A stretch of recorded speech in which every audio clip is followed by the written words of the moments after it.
What's poppin'?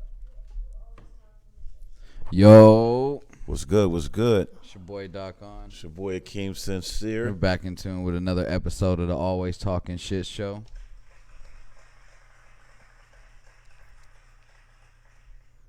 Podcast. Now in sponsorship with motherfucking Rove Industries. Shout out to Rogue. You know what I'm saying? Getting spliffed. Some of these Rove diamonds, we about to get into some of this. Shout out to the team at Rove, homeboy Sam. Rogue's premium, what would you say, shatter, live resin. It's a diamond live resin. Let's dive in, but it's live resin. Yeah. So, I mean, show them the package, man. Get them I mean, you know. Get them a good look. It's called Sour Lemon Haze. 95% THC. And they do look like diamonds. They little, clear rock shining. A little sparkles, and then we're about to put a little bit of that in this J right now and tell you how it do. You know what I'm saying? Did a little event for them this weekend. Had the DJ this shit, headlined it. My boy back DJing, back in his music bag. Man. I see you. I see you. Feels good to be back. Smell that shit. It just smells wonderful. Hey, let me smell it again, fam. Yo. You know what that smell like? Go ahead. It smell like these fruit snacks I used to eat when I was a shorty, like before school. I'm talking about circa 8th, 9th grade. Nigga. That shit just took me to a rainy day. Nigga walking to school, nigga, with some bomb. I can't even think of the flavor, the name of them, but damn. So, the homeboy Sam, who's the connect to Rove, we go to Burning Man. Shout out to Sam. Shout out Sam. It's the homie. We go to Burning Man every year. And you remember that Bud Tender event I told you that I filmed or whatever? This is for the same company. So we're just sitting there chopping it up. Right. And I'm like, yo, why don't you get Rove to sponsor the motherfucking podcast? And so he starts, this just has to do with numbers and analytics and everything. I'm like, no. I don't want money from you. Oh, we'll need money. I was like, I want the sponsorship from you. I want your name on our podcast. Yeah, just brand. We're just going, just make us a brand ambassador. Send us some product. We're gonna move. Let us give us merch, product, clothes, wear it, we'll smoke, we'll do all that. Like I don't want anything monetary from you like that. Right. I want you paying us to. Not yet. That can come. That can come on in time. You know what I'm saying? That can come in time when we do what we're doing. That's just them trying to be. You just want to grow they it. Wanted to get us paid. That's basically what it was. Like that's why he was saying that. Like, but I'm telling we don't want. We ain't in it for the money right now. Like right. We need the. We building something. Right. We just need the support more. That's so. That's it. So. Yeah. Shout out to Sam. I'm glad that idea popped into my head. Like we were just having a random conversation, bro. Right. But nah, Rove's dope. It was their Rove's Diamonds right there, man. It was they just did a product launch. It's called Drink Loud. It's their elixir that they made. Ooh, tell them send some of that. I'm the elixir guy over here. I like elixirs. But yeah. Shout out to Rove and everything they got going on. They got a lot of dope shit. They took us into the they didn't take it to the cultivation place, but they took us to their dispensary where they make all their distillates and everything. You know what I'm saying? They got a lot of dope shit in that building, for real. That's how my weekend went. That was not even my weekend. That was that's last Thursday. Watched boring ass All-Star Weekend. They're trying to get too cute, man. Like, let's just talk about it, man. They're trying to get too cute with All-Star Weekend. I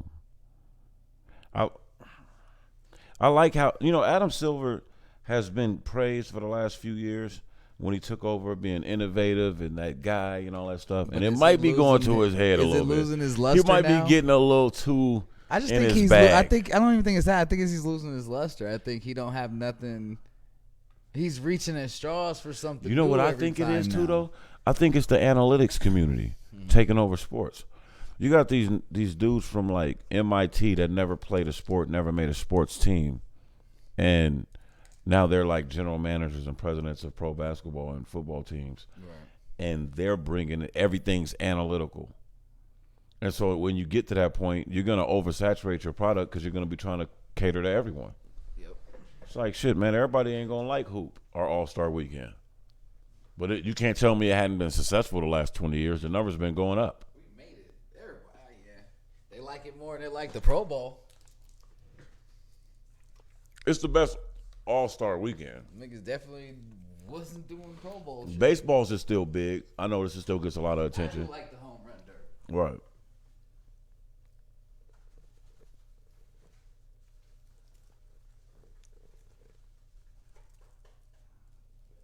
Clean this box up a little bit.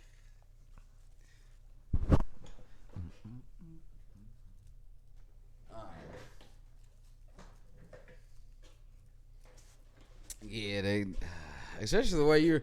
I guess I must not have watched like the actual All-Star game the last 2 years because I didn't realize that's how the scores was going. Yeah, bro. Some people love it. I personally felt like tradition was entertain the crowd the first 3.5 quarters, Cause I was not entertained and then by that slam come dunk game contest. time, come closing time, Yeah, you would see Kobe and AI and them pick it up a little bit, right. and it would be nice. Yeah, And people would go in the mainstream media and complain, oh, they didn't really play, all the misses, well, they're not running plays. They don't play with each other. They're having a good time. Like, they were all out the night before. That's part of it. Seeing the camaraderie, which guys really, like, play good together. And how many guys, tandems have we seen form after All-Star Weekend? right. I seen Dikembe Mutombo get put on the Sixers when they went to the finals that year after All-Star Weekend. Right. When they realized, oh, he plays well with AI. Mm-hmm. He don't want to shoot.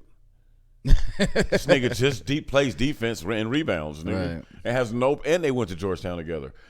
Not together, but they both went to Georgetown. So it's like, I've seen that. Mm. I've seen AI and Vince Carter and been like, ooh, what if they ever got on the same team? Right.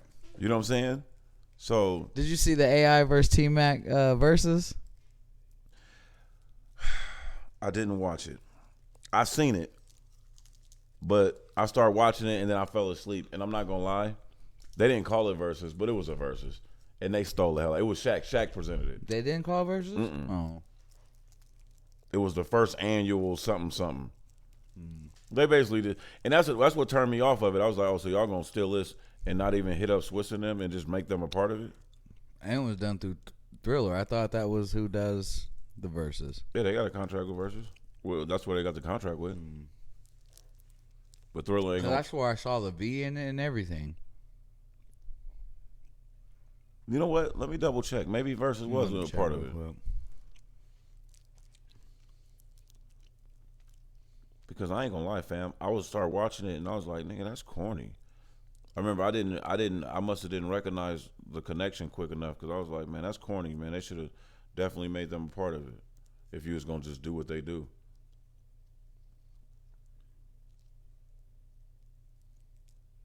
Mm-hmm. Oh, okay. Well, then I stand corrected, man. That's beautiful. Yeah, it was a versus battle. Cause I know I saw the V. Good. That makes me feel better. Because if you said it, that's stupid as fuck. Yeah, that's what I was thinking. Like, bro, how is this not? What you call it? Here's the flyer. See, Bleacher Report version. Yeah, no shit. Okay, dope. Yeah, cause man, you had to give them right. homage for that. They created that. I remember thinking that, like, bro, I'm gonna have to come in and holler at Dre about that. Like, how they just taking that? Yeah, you can't just pause that, nigga. Clearly, is a versus. Both niggas is sitting in throne chairs. It was that's what I said. And it was Thriller. It was versus. Nigga, like, nigga, you got sued. It was too close. Way too close. Swissman would have been getting that check as your programming was going on. Swissman would have been like, hey, they'd have called all they lawyers. Get Bernstein on the phone. Especially for that NBA bag. Yeah, go hit Adam Silver and them. That NBA suit. Let them know.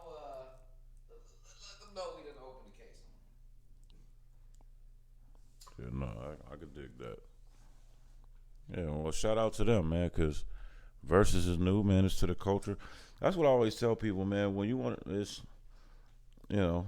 not to be non-inclusive. It's all about hip hop is inclusive. It might be time to be a little non-inclusive. I ain't gonna hold you. But I understand that. But hip hop is inclusive and has always kind of been. So when I be telling people, I'm just like, man, we got to get to a point where the people that created the culture and still quarterback the culture runs the culture. That's the only way to preserve a culture. And people say that it sounds exclusive or all that now or non-inclusive, but do you want the culture to be here 30, 40, 50 years from now? Right.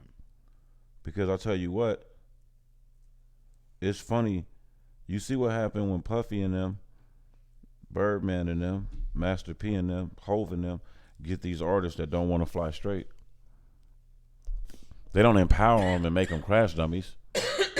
They cut them off. And now that you see 20 years later, you see all these artists that we was wondering what happened to. Oh, they got done dirty. They come out like, nah, I ain't get done dirty. I fucked off the bag. I was tripping. I fumbled the bag. You know what I'm saying? Yeah.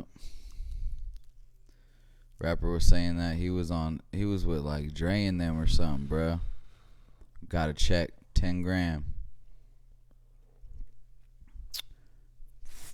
Kicking it, flew his girl out, got a hotel, missed the next studio session. You know what Dre did? Sent him home. Exactly.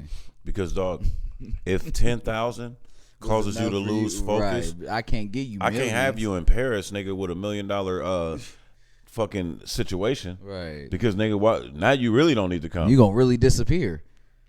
And you'd be surprised. There's a lot of people that could rap, sing, play ball, and do things and land themselves making millions of dollars doing it, but that's not their passion. So if you look up and this 7-footer that has multiple talents, nigga, then hits you for 180 million guaranteed, and now all of a sudden he missing practice, missing meetings, you kind of get to realizing like he's only 19, 20, 21. He might want to be an English teacher. Right. That motherfucker might want to be a producer, and now, really and now he's just in the room with everybody he needs to make that happen. Yeah. Well, look at the rapper Sheck West. He did the opposite. He wanted to play ball. That Mo Bamba song got him in the room with everybody who played ball. And look at it, got a tryout. Got to go to the draft. Now he's overseas. Because what he really wanted to hoop. He just, music was an alternative. Ball is a little different in the fact that those scouts knew about him already. What happened is you can force their hand with celebrity. Now a team from overseas that probably wasn't really. Now you didn't go to Duke or North Carolina. Nope. You wasn't drafted and got cut. So there's no real fanfare to bring you over there. And let's just face it, ain't nobody into making Negroes rich for nothing. So now it's just like, yeah, I got a platinum hit. Yep. There's fans that's gonna come to this game and buy my jersey West, just because I'm Sheck West. Oh, and I'm about to come out here and bust y'all's ass. Pause. I can hoop. You know what I'm saying? Now, and he might have parlayed himself into the NBA because of his relationship. I was about to say this though, because of his relationship with hip hop. My bad. That's all right. I finally burnt a little hole in this motherfucker the other day. Found it. Today I was cleaning. I was like, oh goddamn. It might keep him from the NBA because he's a hip hop artist. Right, because his music gonna win wherever. Because you know who was nice? Who? I mean, nice. Who? Dave East. Oh, yep. He used to play AAU with KD and them, and like he D1. Nigga. Nah, I remember seeing Dave East as a recruit. He would be one of them ball his life things. I remember seeing him rap, and I'm like, now you let me know where I remember him from, because I know he was a hooper, but I'm like, nigga, I used to see him on highlights, nigga. Honestly, he should probably be in the league. Real talk. Mm-hmm. I used to have NBA dreams to go overseas and get a full ride with Duke. He would be one of those kids in the league. I'm gonna tell you, you know who he is? What's light-skinned cat name, man? That played for Miami and then he was on the Lakers with Bron and Danny Green. No, he was good friends with KD off the court. Lefty, light-skinned nigga. He was like the first pick of the draft. Can't think of his name. Williams? No, nigga, he went to Kansas State. You really lost me by saying Kansas State. Light-skinned boy. Damn, I can't think of this nigga's name. He was on Miami? Who did he play with in Miami? Don't give me the line. He was a top pick. He was their top pick in the draft? Yeah. Beasley? Yes. Michael Beasley. So Beasley's a real street kid that could hoop, right? Mm-hmm. So, but a real street kid. Yeah, because he's trying to get back to the league right now. So some of the shit, he's always gonna have a bag hooping. Yeah. But he's made his money, right? Yeah. But some dudes, it's hard for them to fit in the structure of a team on a professional level and have to manage those fake relationships and people saying something about you behind your back, and you can't go fight these and niggas. Doing it differently in your face. Not to fight them, you can't confront them. You can't do anything. Right? See, they're not fighting general managers and reporters. Right. They're checking them about the bullshit. They're like, hey, you know good and damn well, my leg was as big as a grape. What do you mean? People in the team thought that I could play. But I'm talking about the Dave East type of person might put hands on a reporter. Well, no, I'm talking about a Dave East type person. Way before it gets to fighting, nigga, you're already a problem. Yeah, is what I'm trying to tell you. Fined, no, trust me. In that environment, you checking a reporter or a general manager or a coach about their foulness. Because look, okay, yeah, and with those tattoos on you, and for a fucking example. Come on, man. A lot of people in the world say that they would have did the same thing. Yep. In that situation, but nobody says look that when how they tell good. a story. Look how good Latrell Sprewell as a hooper. Nobody tells and look what because they labeled him what they labeled him. Look what it did to his stock. No, let's get on it. Let's switch it to Latrell. But he did some shit. No, Latrell's the same person that I'm talking about. You're talking about street dudes that have a professional talent, whether it's music. Only thing about music is the more streets you are, nigga, the more you up. It is, right. They're going to be more likely to send. See, an NBA team don't want to keep spending money on lawyers and PRs. Right. A record label, nigga, that's the bag. That's what they do. Yep, PR. They got a PR team, nigga. They got all that shit ready. Send that shit every time because they gonna get it back on the other. They in the NBA, fans will walk away. Because people are jealous of guys that they feel they get to play a sport that we all played as a child. Yeah, because we make see millions of dollars all for those. We see all the comments. Oh, you're $1 million crybaby. So think about this though. Nobody feels feels like that about the elites that run this country. Nope. All these fucking CEOs of major Fortune 500 companies make just as much, if not more, as some of these pro athletes. They're not being called crybabies because they don't want to pay more taxes. They're not being exactly. Nobody ever says that rich people are crying over taxes, like. And when you do, you're considered some kind of like staunch liberal or something. Let LeBron come out and say something about Jenny West. But this is the thing, though. Let LeBron not say something about Hong Kong. And this is my problem about media and minorities in this country today. Is, man, black people, foundational black Americans can't be riding for every minority group. We don't owe y'all shit. And then like have a fucking Asian judge, nigga, give a fucking white supremacist my FBA, 2 years, my FBA people, 4 years under the goddamn guidelines just because she FBA feels bad for her because she was crying. Get with me right here, It's right now. Get here right now. We don't owe anybody shit. We don't owe any minority or motherfucking support. We don't owe nobody nothing. As much as when we don't need nobody for shit. If everybody just thought like that, bro, we don't need no one. Not at all. I thought for sure. And we don't. And man, I'm seeing this Asian judge, this Oriental judge, and I'm like, okay, cool. That's what's up. Like it's a quote unquote minority, right? Y'all marched for the Asian people. They got their hate bill. And then you just watch this Asian judge let this bitch get 2 years with 8 months probation. We don't owe nobody our fucking support because when we need theirs, bro, I just don't be seeing enough people that don't look like me speak and be upset. You know what I see a lot of? George Floyd was the one time. No. You know what I see a lot of? Let's get into that after this. But you know what I see a lot of? Motherfuckers trying to tame my upset, my anger. Like, oh, well, whether it's a lot better than it used to be or, yeah, that's fucked up. Hey, man, I'm tired of hearing that. I'm tired of hearing that's fucked up. But I'm hearing motherfuckers like, nigga, I remember I see some shit happen in Paris. Nigga, we ain't even in Paris. And nigga, damn near all of social media, nigga, has the Paris flag up on their icon. I'm like, bro, all y'all, so y'all cool with the way, y'all cool that motherfuckers, that every black man in America literally is petrified anytime they see a cop, no matter what they're doing in the car, nigga, when they driving. Or black person, I should say. Because women get it too. Yep. Rest in peace, Sandra Bland. That cop is back on the force somewhere. It's not going to stop peacefully unless all hands are on deck.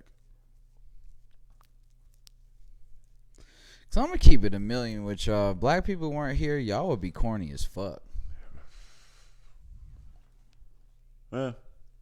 Y'all, my ass.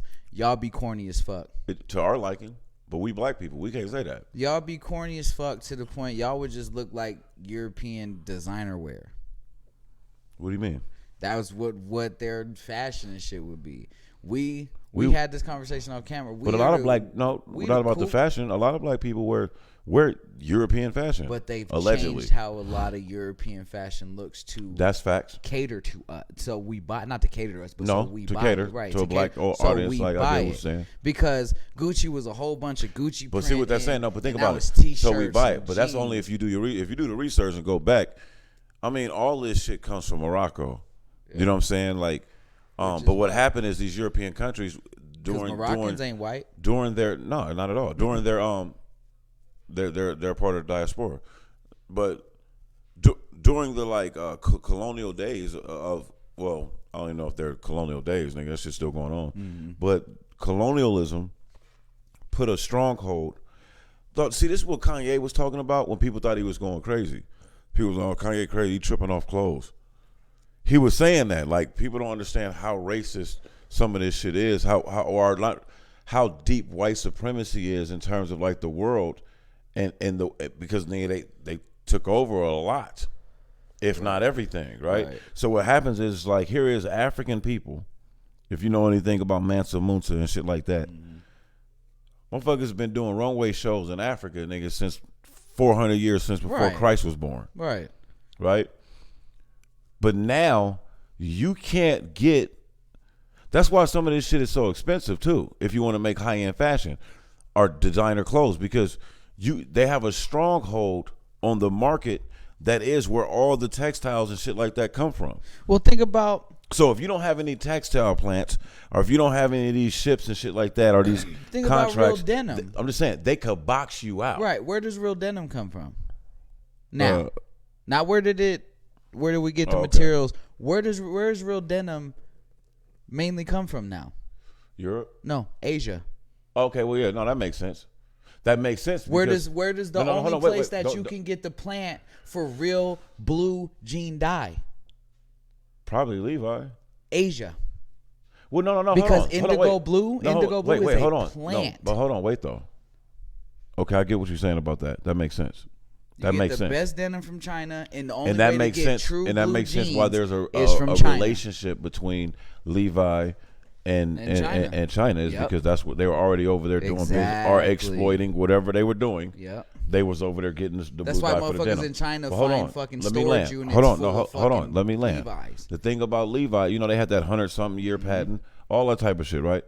Okay, but the outsourcing of jobs by corporations, where they can benefit from being an American corporation, tax havens. You know what I'm saying? Buy a couple senators, have the safety, right? No, that started the with military. Levi. They have the safety of. They have the safety of the military. They have the safety of this. They have all these protections. Mm-hmm. They have truckers, and they have all these American workers in this American system working on their behalf to further their country. Their company. They have American workers that built their brand up, and then they take the jobs, and they tuck them overseas, right? Yep. And that's exactly why China has a stronghold on denim and indigo blue, is because Levi's 100-year patent and outsourcing it to China. Well, yeah, that's something, the same but entirely different too, all on its own. I get that. You gave them the stronghold, nigga. Right, I get that. To make the blue, but what I'm saying is, what I'm speaking to is the bigger idea that, like, with American people, the everyday American workers, you know, especially those of us that can trace back native roots to this country. Right. Like if you're foundational Black American, if you're Native American, if you're if you're Mexican American, like a lot of people should pay attention to that, because what happened is like, yo, we can't enslave all y'all in this country no more. Oh, and we can't make y'all sub citizens. All right, well, we'll just pimp out the country and make this shit nigga a corporate safe haven for everybody. So what happens is you're more protected by America no matter where you're from. You could be here from any country 2 weeks. But if you're a billionaire, you're protected. Your word, everything about you is more protected and better than an American that could trace his fucking ancestry to this land 250. Unless they're a billionaire as well. Right. Unless they're a billionaire as well. So what happens is like, I don't know if it's like that everywhere. I'm sure it's like that in a lot of places. Yeah. But what happens also, because I'm sure a lot of these places where like people like Americans and Europeans from the Western world, as they call it, like to go visit these so-called third world places and things like that. Our money, the gap makes us wealthier, right? So people, I've seen it. I've been in Mexico and seen American kids over there acting like shit. You know what, bro? You know what I'm saying? So they might have the same type of dynamic. I'm about to take you get what I'm saying? Just buckle up for a second. I'm about to take a whole left right now. And something just ate at me just right this second. And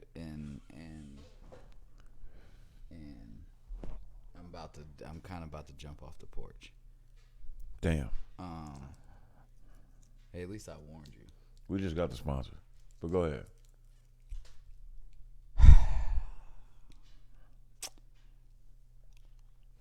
I guess it's all on how you say it, my guy. Shoot. Older white people. You heard me. Everybody heard me. Older white people who are still stuck in backwards ways, who are still racist, who still want to treat us like second-class citizens. Fuck you. Fuck your ancestry. And this is why I feel this way. You have, through all the shit, and fuck racist media, fuck Fox News, fuck all that shit. Because through all these fucking entities, you have made black people so hated. And looked at so fucked up. And is that off the porch? That's not off the porch though. That's a proven fact. That shit kills Imagine me. Like, this. what the fuck, bro? I have friends. Y'all fucking, you belittled us, you broke us down, and done so much to us. You're still doing it to us. You're still vilifying us, criminalizing us. You're making us. Let me ask you this. Us look horrible. You got everybody. Let me ask you this. Oh wait. Have you ever had a friend? Okay, let me phrase it like this, and you tell me what you think. Now, I have friends from all walks of life, bro, that I care about, that rock with me, support me, show me love. But I also can say that I have like at least one friend that looks like any of those people that care about me, show me love, and support me, that has told me in private, yo, my family don't really fuck with your guy. And so, like, and if they didn't tell you, you could always tell. Hold on, it got me. No. That's not my story. Right. I've had situations where I've been in people's house, bro, like, and you know, they're kind of forcing me short with their parents. All I'm trying to speak to their parents is I'm speaking to them like I normally do, and their parents is being cordial, and we speaking, chopping it up, like, hey, they're asking me about my life, all this, like everything, right? And I'm just being cordial, and then we'll get to the car, and they'll be like, bro, don't fucking talk to them. And they'll tell me some of the shit that they said about just not, sometimes it wasn't always directed at me, but it might just be something about black American people. And it would be the distinction, like, you know what I mean? Oh, not black people that move here from Africa, they're different. It'd be like, you know, black American people. But then it got me to thinking, because I'm like, damn, that's crazy. So, you know, as you do your, you know, people come into their own, they do their research, they do their history and shit like that. They start learning things. You know, first thing I'll say is that if black people, if native blacks in America are African American per 1988, if you're going to say that these group of people are African American, then so is everybody else that comes here. Right. Because, like they like to always say, everybody's from Africa. Right. I got a lot of white friends that can't wait to tell me, like, yo, bro, I'm like 13% Nigerian. Right. Everybody so, loves to find out that what, they no, got no, no. like. So what I'm telling people, like, what the only crazy. point I'm trying to make is that what's up with that indigenous DNA test though? Right. You know what I'm saying? Because the thing is migrated people love to point out, oh, everybody's from somewhere else. Well, no, that's not always true. And it's a conversation that's been buried, but it's a conversation I welcome with anybody. It's a debate I welcome with anybody because I don't have to use any theories from any black person that's a descendant of slaves or a black person that's a descendant of indigenous folks. I don't have to.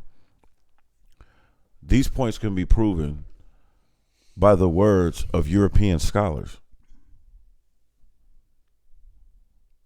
And I'll rest that case with that. You know what I'm saying? But somebody said to me the other day, they was like, yo, Keem, have you ever heard of an Afro-Jamaican? Or Afro-Haitian? They came from Africa originally too. But when a Haitian person moves to fucking America, what do we call them? Haitian. Right. Because they're from Haiti and they're Haitian. I dare anyone that differs from what I'm saying to literally go look up how many times this one particular group of people, so-called African Americans, right? How many times the United States government has reclassified what they call them. They have had us documented in this country as being Moors, as being mulattoes. Not just, see, they changed mulatto. The term of mulatto has been changed 3 or 4 or 5 different times. Right. Mulatto used to just mean a light-skinned black person. Right. I mean, literally, they have black families that have, when the Europeans came and they started classifying folks because they knew they was putting the slave game down, so my mother, when they came with the census, the white European would look at my mom and be like, oh, she's mulatto. Right. Right? And look at my sister and me and be like, Negro, or whatever they were classifying dark people, right? Right. African. You talking about motherfuckers that ain't been to Africa. Nobody with their DNA has been to Africa for thousands of years. Right. And they were in the Americas for thousands of years alone. Right. I'm not saying that there weren't other Native Americans, because they were. There's a difference between plain Indians and indigenous folk. And if no one knows that, that's not our burden to teach them that. Go look it up. Go check it out. But bro, I'm gonna show you something that I stumbled across, and like it just literally gave me chills, because I was like, damn, it just made me think of that FBA flag, and I was like, damn, bro, it's reassuring. It's reaffirmation. You know what I'm saying? And it makes sense. It puts everything back in its balance. Because I heard a caller on a Twitter, on a little Twitter Spaces. He was on the FBA chat, and what he was saying is that, yo, I just did my DNA test and found out that he has a great grandmother that was 14 or 16% Negro. So what he was telling Tariq Nasheed is that anything that black people get in terms of reparations, he should be entitled to it. Absolutely not. But he's a Caucasian male. And so this is when I knew the truth was like what it was, right. Okay? Because you I'm wanna, listening. Now you want to be... No. That's easy. That's easy. I know it hurts. Son of a bitch. I know it hurts to hear that, right? You be like, son of a bitch. Right? So peep this though.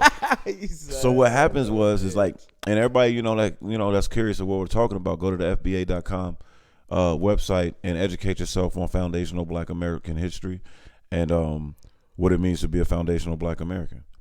Okay? It's a birthright. It's a lineage. It's not a social group. There's no leader. There's no dues to be paid. Okay?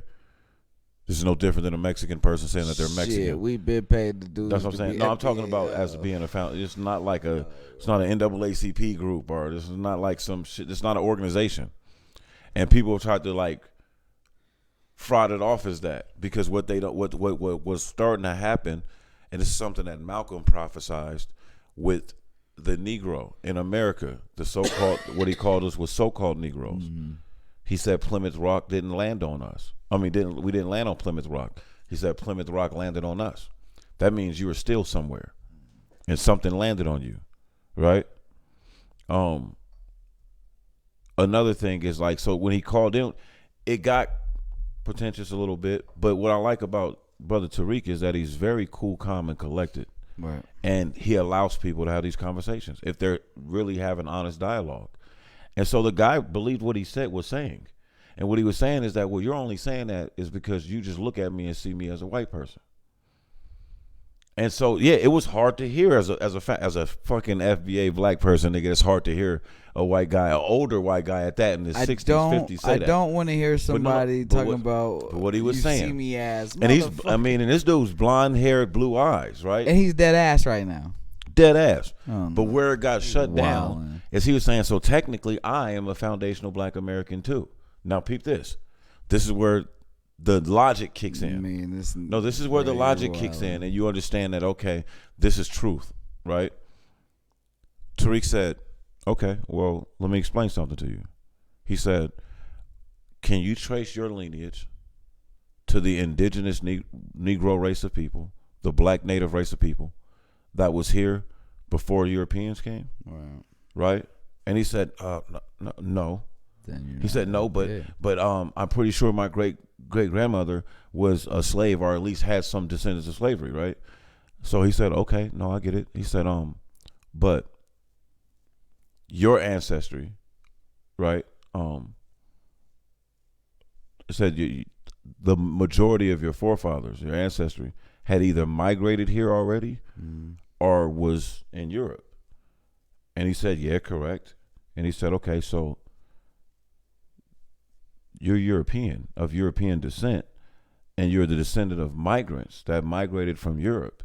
He said, one of them having a baby or a relation with a black woman doesn't change your ethnicity or your lineage, right? He said, now you might have some ethnicity is different. Like you might have, or your so like, your bloodline and your DNA and stuff like that, it gets tricky. I get all that. You might be able to trace that. Okay, well, and he said, you're not saying because he wouldn't answer this. He's like, you're not saying how much of that is trickled down into you through your test. You're just saying that a great grandparent had that, right? But he's like, okay, but nonetheless, he said, but in society, majority of your family came over here and benefited from being white. He said, right now, sir, what do you classify as on the census or any of your paperwork, right? He's like, you identify as a Caucasian male. And he's like, yeah, but that's not the point. And he said, that makes you, by definition, a non-foundational black American. And he said, but what I think you're used to is the foolery that my people have suffered from. He said, because, some people behind closed doors can get behind and throw some money to a potential black presidential candidate and get him to say the words African American and then rushing and have all the documents ready to identify us as that. When you do that to native black people, you make them an immigrant group. And nobody is going to make us an immigrant group. And there's nothing against immigrant groups. There's nothing wrong with migrating to America or anywhere for that matter. But there's also nothing wrong with knowing who your people is and the absolute story of your people and then telling it, right? So what he did was he just broke it down to him like, yo, man, like that I get what you're saying, and this is not us excluding you. He said, but look at the mentality. He said, you're already over here benefiting from another people. Right. You migrated here. He said, and then with that being said, you benefited from having a different skin color and different nationality because of the people that from your culture, they ran shit here, right? So now you're good. Everything is up, right? Now that doesn't mean that you don't have any hard times in life just because you're a non-black person, right? But it means that the United States government has never been your enemy as long as you have been here legally and lived within the confines of the law. Right. Right? You've never had to have anyone sue the banking industry for equal loan opportunity. Right? You've never had the government systemically attack your community. And the more these things start to be awakened, the reason why I think a lot of those people don't like this flag and the term FBA is because you can't, anybody can be an African American. Right. By definition, the guy that called in, you can argue he's an African American. Right? Mm-hmm. So, you know, the African American thing is just been dead. Black people have never named themselves that. And it's just one of those things that, like, where we always feel like we're always in tug and war with our government, where other people that don't experience that sometimes have always accused us of being what? Sensitive, or playing a so-called race card, right? Or always looking through things through a racial lens. I'll end this part with this, man. I watched a story with this young, she's older now, but a black woman. Mm-hmm. Peep how crazy this shit was. She can trace her family back to the Americas year 250. Damn. Right? A lot of people aren't going to believe that. She's been on the same land as her great-great-great-great-great-great-grandparents was on. She shows all the documents that they got from the government letting them know about the land name changer. Right? So peep this.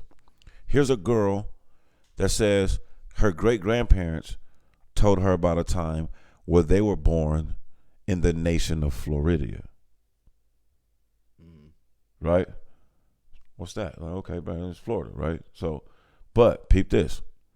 By the time they became young adult age, they remember, you know, I guess he had just took over the farm or the land. He got paper saying that they were now in the state of Louisiana. Ask me where this person that lives in the same land, ask me where she lives now. Where? The state of Oklahoma. And what she was showing is that colonialism and the slave trade allowed, dare I say, evil, maniacal, untrustworthy, greedy white men from Europe to change the name of a land that had been intact for thousands of years with people, millions of people already in it, by a name change in foreign lands across the world. And what happens is that's what indoctrination is. Because we all grow up and we don't think nothing of that story. Like, we look at that like just, and me and Matt was joking around because, you know, Matt's a Florida boy, and he was just like, oh, nah, don't try to put, I think he said New Orleans, like, it's North Florida. I don't know, I got to ask him, but like, it's a, North Florida, I think, is now Louisiana. But, you know, people down there probably, they know the story. You hear this, you know what I'm saying? But to me, to hear it, I got Florida roots, fam. And to hear that, I've been to Florida as a little boy. Like, to hear that, I was just like, damn, that's crazy. So how big was Florida? Right? And then, like, she says, like, she was like, yeah, and I remember, you know, telling us a time when we were younger, like, when they woke up and found out that they were in the United States. Like, they went to sleep one day on their land. That their forefathers, but these is our people. These is people that, you know, if you didn't know no better, you would call them black people. These are black American people, right? Way before, you know, this is before the slave trade and all that type of shit. Like, they can trace, like, these people in these regions in these lands, and they slowly, with media and with, propaganda, if you show America what an Indian looks like and it don't look like Negroes, Americans will argue with a Negro, a so-called Negro, if he's native or Indian or not, if he's indigenous or not, right? No proof that he isn't. You know, everybody wants to, like, use this slave trade as a harsh record when you have this conversation. Oh, no, you're from sub-Saharan Africa. Oh, you guys are from, like, West Africa. Oh, no, that's where most of the slaves came. They wanted that because they think they're so educated because they read the books written by rapists, thieves, thugs, and murderers. But there's other books written by men that were alive at the same time that did not do those things, that did not participate in those atrocities, that achieved great things and great wealth for themselves. Right. Why don't we read those books? Why aren't we hearing what those people say? You know what I'm saying? About a certain time in history. And the thing is, I think the worst thing for white supremacy and racism and government rule in terms of just control is the internet in the information era. I don't think they ever foreseen it. That's why there's always efforts to try to control it and do things like that because, fam, it's too much information out there to be slow on any situation. Right. So I'll just end it with that. Like, just because of that, there's arrogance out there. The people that think that they know your history, my history, more than us when they don't give two shits about it. Like, they don't study it, research it. They're not looking up for that. And then I had to tell a friend, I'm like, yo, but if everything you debate or argue or discuss this topic, a very real topic to me, my ancestry, if we're going to have this conversation as friends, we can have an intellectual conversation and you don't have to agree. Right. But what you're not going to do is quote white supremacists and be arrogant about it as if that carries weight more than people like the great John Henrik Clark and things like that, people that have never enslaved anyone, never harmed anyone. They're just world-renowned scholars. And we got to kind of, as a culture, move away from that because we're all better for it. Like, everyone's better for it. Because if you have a white cop out there that's in Chicago, in Brooklyn, in D.C., fuck it, right here in North Las Vegas, and he's doing his job, right? And, you know, young black kid, young Hispanic kid, young minority kid is popping off and he get one of the line wires and something go left. Bro, you know how it's easy it is for us to be like, yo, that white cop killed that dude. He was racist, right? Right. And we're going to be on his head. This shit don't, I wonder if people understand that. Like, if the first thing you do is defend racism or try to rationalize it, you're racist. You're part of the problem. Right. Now, you're not Jersey, you're not a staunch member of the racist team. Right. Nigga, you on the side. You at the game, though. You know what I'm saying? You in it. You got an admission stamp, nigga. Like, you over there. And we just got to stop doing that. Because we don't do that with sexism. Hey, nigga, if you start defending the sexist, we going to call you out on it. We're going to be like, fam, you kind of sounded kind of sexist, my nigga. Like, that was sexist, and you're defending sexism. Who gets to defend a rape? and I'm tired of it. I don't mean to laugh, it's it's laughable. But like, it's laughable, but it's serious, right? You right? can't defend a rape. Like, and that's what I'm trying to say. It's like, we got to get to the point. We got to get to the point where black lives, right, matter just as much. And I hate to say the Black Lives Matter shit because that ain't even ours either, right? But we're not saying Black Lives Matter. We got to just say our shit. We're saying Black lives have to matter right. enough in this country to non-black people to where when you see a kid that's got pulled over because he had a fucking tree air refreshener in his car. Right. That's why he was pulled over. And he ended up dead because of that. Now, you're saying, oh, well, why didn't he should have calmed down and he should have. You telling me that if you're a black person, seeing black people get slaughtered in this country, having the history, see what white people see is on TV. You don't hear the stories. You don't hear the stories about the shit that don't make it on TV. Right. You don't see the family members that ain't here no more. You don't hear all these stories. Right. You don't have this experience. So when you are a young black man and you get pulled over and you know you've done nothing wrong, the cops is being forceful and they moving you around. Not to mention you're an American citizen and you have rights too. But damn that, we've already forfeit that in that situation, right? But now you're grabbing on me, right? You goddamn right. I'm scared because we've seen too many times if y'all just pull motherfuckers out of the car and shoot them, and nothing happened. Last night I'm on my way home, right, from the homie house smoking, and there is a white woman cop. Has a car pulled over, right? At first, I can't see who or what she has pulled over. Oh, my bad. I don't mean to cut you off. Yeah, Matt, my bad. That's what it was. We were talking about the Louisiana part, and he was like, man, Florida don't claim that. Well, go ahead. My bad. So, like, I get up to where I can see everything, right? Mm-hmm. Car doors wide open, searching the car. It's a black dude, hands on the hood, in a fucking security t-shirt Mind you, it's late enough that he probably just got off bouncing at a fucking some spot or whatever. Doing some security shit. I'm just like, what warranted you to search this nigga's car and have him hands on the hood?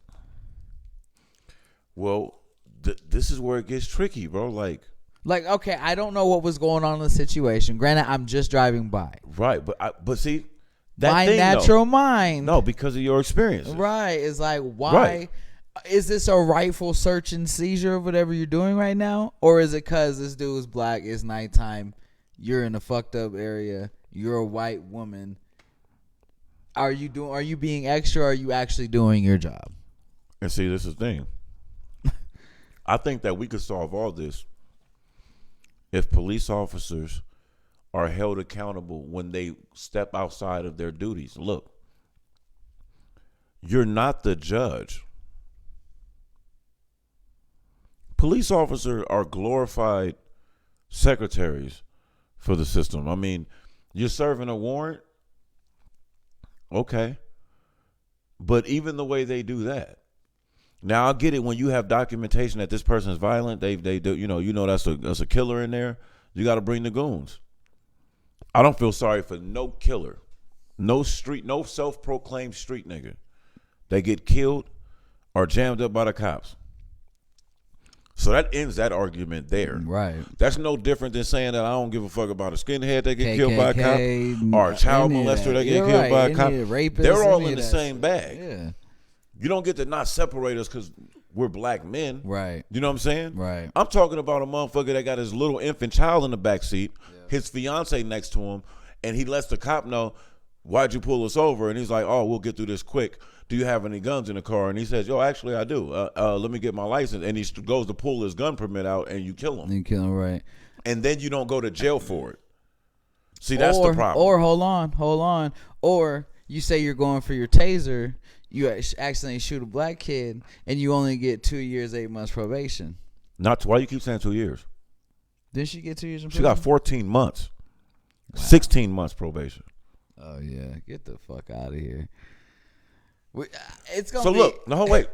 Like they said on the Cavs as I was watching, look, there is protocol for a person that accidentally kills someone. Yeah. It was 6 to 8 years.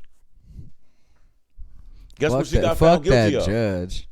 Guess what her the jury, I know it was something. No, stop. It was second degree manslaughter, right? It don't even matter. Guess what she got? Guess what the crime that she got found guilty by the jury of her peers? Guess what the mandatory was? What? 6 to 8 years. Yeah, for second. That's why the Asian lady stuff comes in and she's crying her little fake tears and was like, I'm going to do something out of the ordinary. I thought it's mandatory minimum for that, though. It was. So how did this bitch even have the authority to say fucking 2 years? Because fucking every judge had the authority to do that. But nigga, little black ass Tyrone, I'm sorry, Miss Wanda. It's a mandatory minimum. I know your son made a mistake, but we got to send his little black ass to prison for 15 years. My hands are tied. Yeah. Oh, but this white lady, that's a cop. That's a 20-year veteran with all the... She was teaching another cop when she did this. And that's what they were arguing is that, she was kind of showing off in front of the rookie officer. Yeah. And she was kind of showing him, this is how you treat them. And so when he's like, why do I got to get out of the car? And he's trying to like getting defensive because he's like, bro, this ain't part of it. I didn't do nothing. Mm-hmm. You can't even tell me if I'm not supposed to have this fucking air freshener, give me the ticket. Hey, and I'm glad motherfuckers pulled up to that judge's house for sure. But the judge, we see her come down. She gives her a hug. She's crying. She does all the bullshit. Fuck that bitch. Right? But this is why I know it's racial. This is why I know it's racial and can't nobody tell me different. She tried to quote Obama. You know how disrespectful that is? You dirty ass bitch. She quotes Barack Obama and says, like Barack Obama said, we all have to, like, hey, black people, don't be mad at this shit, nigga. Like, even Obama. But Obama ain't say nothing about this, cause this wasn't about that. She just took some random quote from Obama where he was like, people have to be understanding and put themselves in other people's shoes, which he was talking about fucking racist people, but it's okay. That does go on both sides. Non-racist people, racist people. It's all good if we can all put ourselves in other people's shoes. But for her to go out of her way, quote, nigga, a president from 2 presidents ago now, because he's black, because she to knows. use it against.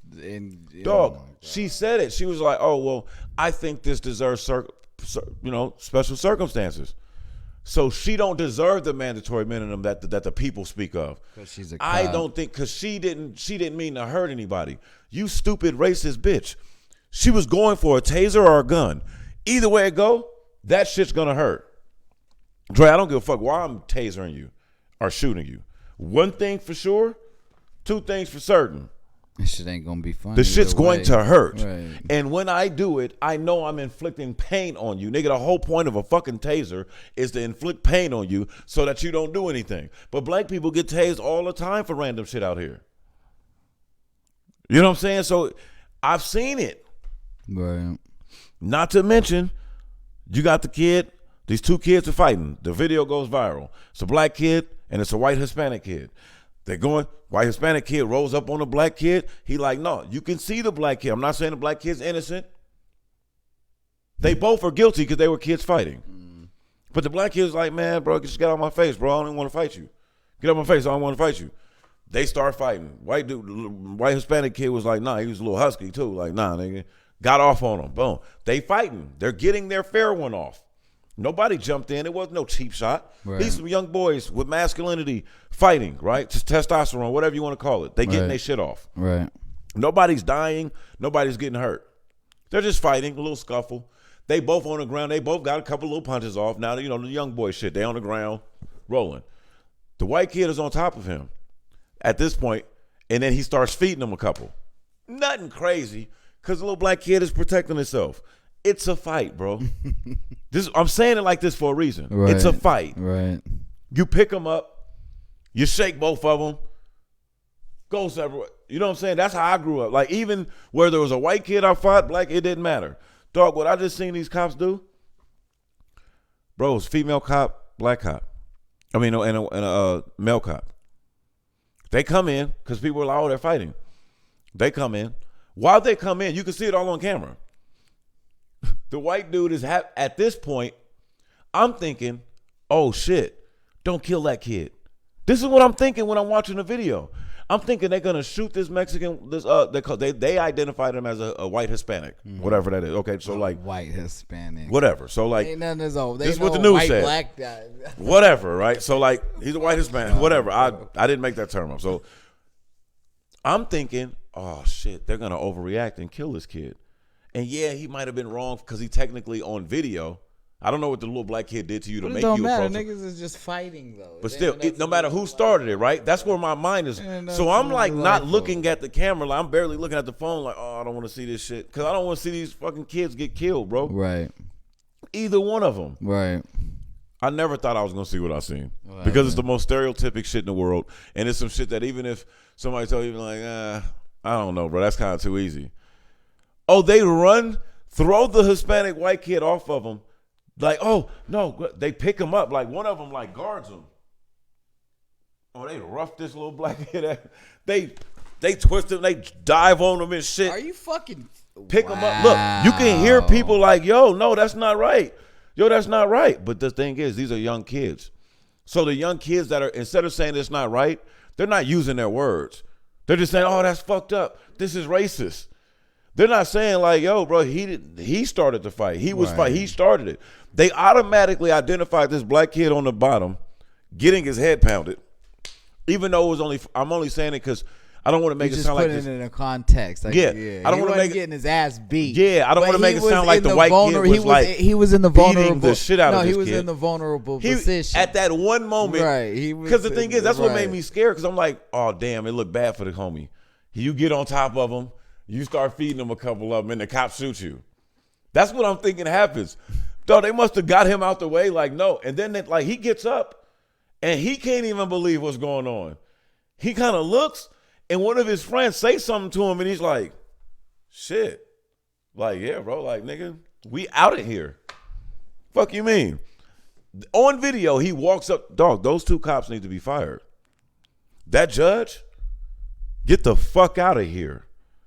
We can't have no white supremacist sympathizers. Now, a lot of people don't like when I say white supremacist. It's a flash term. But I say it because there's black white supremacists. Mm-hmm. We all have been affected by a white supremacist construct of our system. Did you see what they did to Candace Owens? I don't care, but I don't mean like that. When they dragged I her hope dumb ass. Who? Her own people. I hope because so. she said that she thought she liked the halftime show, and they went in. And her own people went Candace in. Owens is gonna learn she's only popular and only rich because every time she can, she shits on foundational Black American people. But when she said she fucked with the halftime show, it was. Did you see what they did to her about her kid? Fam, that's the first time. That's when she admitted that there was racism, because she was just like, "Oh, there's race there. This was racist." She was upset because, her husband's white, right? And they posted their kid, beautiful kid. Mm-hmm. Nigga, Candace Owens is bad. I don't care what nobody say. Yeah, she's not ugly. Bitch is stupid as hell, in my opinion. Right. But she ain't ugly. Right. So, nigga, their child is beautiful. Like, a beautiful little kid. Like, dog, the comments of, like, so-called Republicans. The people that she supports. They was going in on her and her baby. Let her have it, huh? Oh, I was calling them little monkeys. All type of shit, dog. Like, they was going in. Like, it was racial. Fuck Candace Owens, but I can't ever condone that talk, period. A kid. Like, monkey, all that, fuck you, bro. Don't. Fuck Candace Owens. Leave her fucking kid out. I don't care about, like, the talk like that. I think everybody can say some racist shit. But like I said, leave the kid out of There's a racist word or some racist comments you can say to any and everybody that hurt their feelings. Though, dog. Like, come on. But when you start doing that shit to kids, bro, like that's when we're cool. doing. I don't care who it is, fam. Like I said, I don't fuck with Candace Owens. Say what you want to her. Don't her. They baby, was going in though, on her kid, my nigga. Like, hey, y'all foul. The only thing that makes it kind of funny is the hypocrisy of it all. Hey, in society, bro, like when people. It's like a motherfucker that says, I'm going to knock him out. And then you have tape of him getting, I don't give a fuck who it is. Mm-hmm. This shit's kind of funny. Like, you know what I'm saying? Like, maybe. Because it's dope when you say it. Like, because it don't matter. Yeah, it don't matter who you are. Somebody says, I'm going to knock. If you say it and you do it, you're almost looked at like a kind of godly. Like, oh, but man, if you say it and then it gets done, you don't look humble at all. You look like you worked hard for it, so you knew you deserved it, right? But if you say, "Oh, we're gonna win this game," and you go out there and not ball or y'all lose, y'all get stomped. Nigga. I think Steph jinxed himself. Speaking of that, Steph told all the OGs in the room, he was like, "I'm breaking the scoring record." Yeah. And he was killing. He was like, "Oh shit, he gonna get it." LeBron feeding them, nigga. They was just the whole team was just feeding. That's why he had like 50-something points in 3 quarters. They was feeding him like, nigga, shoot it. Like he was shooting. Oh, he was over there slapping. Dog went off. And then all of a sudden, right when he got in closing distance, it's over. Bro, then couldn't buy a bucket. Not to mention, they playing real D because they like, nigga, you're not setting that record on us. And then once you like start getting tired, your shot gets like a kink it and shit. Your legs are gone. Doing this, yeah, your legs is it gone. Don't matter how many times you done did this. Yeah, you got the muscle memory, but eventually, the legs, the whole mechanics is gonna get wobbly, nigga. It's all your legs, bro. Like, yeah, once your legs get a little jello-y, your shot is off. That's nigga. why the best way to train a shooter is you tire their legs out, man. You go run, make them run, do sprints. Now shoot. Now work on your shot. Now shoot free throws. Now do all that shit. Go work out. Go lift weights. Max out. And come in here, man. Shoot these free throws. Right. We need 100 shots for you. Bro, I used to do that shit. Niggas shoot about 89, 90% before workouts, right? And then come back shoot like 40. When I was younger, yeah. When I first started lifting weights and shit, nigga, the ball would be so heavy. Right. It'd be like that layup. You'd be like, oh my god, I can't. Dog, I'm talking about to go dunk, shooting like 4-year-old air balls. That shit ain't nowhere near the basket. And like, how is this possible? And then you kind of learn how to do it. Yeah, and that's when you start looking at like, damn, Michael and LeBron and them work out, Kobe and them work out, full body workouts and shit, nigga, before a game. And weight vests and shit when they do it, so they have like they feel sluggish already. Just saying, before I got a weight vest, nigga. I'm talking about nigga, but before. But now I understand the weight vest a little bit more. It instantly makes you feel sluggish, like you're tired, like that. It's just. If you think about it, that's true, but that's going deep. Shit, nigga, if you 140 and you put on a 40-pound vest, you 180 now. Yeah. You know what I'm saying? Go dunk. That's go how do anything you do. Just go walk. Shit, bend over and pick that up. Squat Tie your shoe. Run over to the car. Go do that. And I remember when I was younger. Go up the steps. Drew would tell you, man, Drew used to have that shit on, nigga, all day. And then be walking in the gym to hoop, nigga, and just bounce. Niggas is floating in the gym. Floating in the gym. And so I get it, bro. Like, and nowadays, they got the cool joints. They got like the shit that ain't bulky. Yeah. They got the shit that you can really put on. I used to have this, look, I had a bulletproof vest on, nigga, in school. Nigga under my shirt and shit trying to get right. Now you can have that shit on and nobody even know. And it's only right here in your chest. Mm-hmm. It puts no strain on your back. Mm-hmm. The one I got still to this day, boy, you better hold your shit. You better get right. You stand straight. You better tighten up in here. Permanent hunch on your shit. Yeah, it's not a game. It's not a game. Them shits. What I like now, and I remember LeBron, the first time we ever seen this really was with LeBron, fam. We start calling him the test tube baby. Like, what the fuck Nike got him doing? The hyperbolic shit? Yep, nigga. Well, what's his name was doing that in the NFL before he ever did it. I think Terrell Owens. Okay, then that's cool. But I'm talking about, nigga, in hoop, nigga, that makes sense in fucking football. Niggas is running, pulling on you and shit in football. Nobody, they do, that's like that in basketball to an extent, right? But basketball players hadn't started training like that. Like basketball players hadn't went the lean route all the way. Right. You either had the lean muscle mass and was a killer, or you was bulky, nigga, and was a killer. And we gonna see who outlasts who, right? When LeBron comes in, dog, with that bulk, like with that in that lean, he was on that Tom Brady shit before Tom Brady. Right. And so, like, you see it with his recovery, you see it with his longevity. And, dog, the work, you could watch this. I remember I was in New York one summer, and in New York, they show all the NBA players' workouts on regular TV. And we watched this shit for like 2 hours, bro. This nigga is doing all band work. And they had shit that now it's regular to see them. Anybody can do them. Right. But I'm like, where the fuck they getting all these bands and shit like that from? Just to having him, like, in this machine where they wrapped him with the band and he's stuck in the machine, like it's bolted in the machine, and he just exploding one direction. Oh, I know. Now everybody got, every high school gym got one now. But nigga, when I seen that, it just like made sense, dog. To when your coach would put the band around your waist and hold it. But this way, it's way more efficient. Right, it's efficient. Because now you snapped into something that's bolted into the floor. This nigga with you. Coach is just looking at the timer, nigga. And if you slow down Colts hard enough, you pull this nigga. Fuck that. Think about it. You the coach. Mm-hmm. LeBron's your senior. Oh, he's going to pull the fuck out. He's pulling you all through the gym. You probably, oh, shit. He's definitely being cognitive of you. Right. He's getting a little workout in. Right. But when if he's bolted to that, if he hits you 100%, he gonna pull your arm out. He knows that. But when he's bolted to the thing, he's gone. Yeah, it's different. But it's like the evolution of having the machine, the pitch count machine, where it's like, right. Oh, I don't have to put a human in danger. No, I can just work on my swing, nigga. As long as these balls keep coming, I'm swinging. I'll be here for 10 hours, nigga. You know what I'm saying? Right. Like I'll be here for 10 hours. Right. You know, like you can get more efficient work in. Mm-hmm. And so now that I'm seeing it, bro, I'm looking at that shit. I'm even looking at how his son came back from injury. Think about what like, your injury would be like nowadays. I do sometimes. I'd be like, damn, I can see with things right now. You know what? It might not even have been as severe. No, but I'm gonna give you an example of where I think about that now. You feel me? My sister was like, oh, I was reading about this, Keem, and I was like, oh, I think this might help you. She got me some insoles. Something simple. Changed your life. Nigga, dude. When I was playing ball, like, insoles were, like, prescribed. You had to go to the doctor, get fitted. It was a big deal. No, you know what? You know what I'm saying? You didn't have to. But motherfuckers like us never thought to go look for insoles. Dr. Scholl's and all them insoles have been out for. Like, no, I feel what you're saying. Or even orthos. Yeah. Oh, I know what you're talking about. You're talking about where the machine, nigga, you go step into it. Right. Okay, yeah, that definitely was not around when we were in high school. Yeah, because nigga, you're absolutely right. They got the app. You can do it with your phone, nigga. Mm-hmm. What do you mean? And I'm skeptical. That shit ain't gonna work. I go to that kiosk just to fuck around and see what my. But I'm telling Reed, like, nigga, this shit ain't gonna work. You don't understand what I got, nigga. This shit real.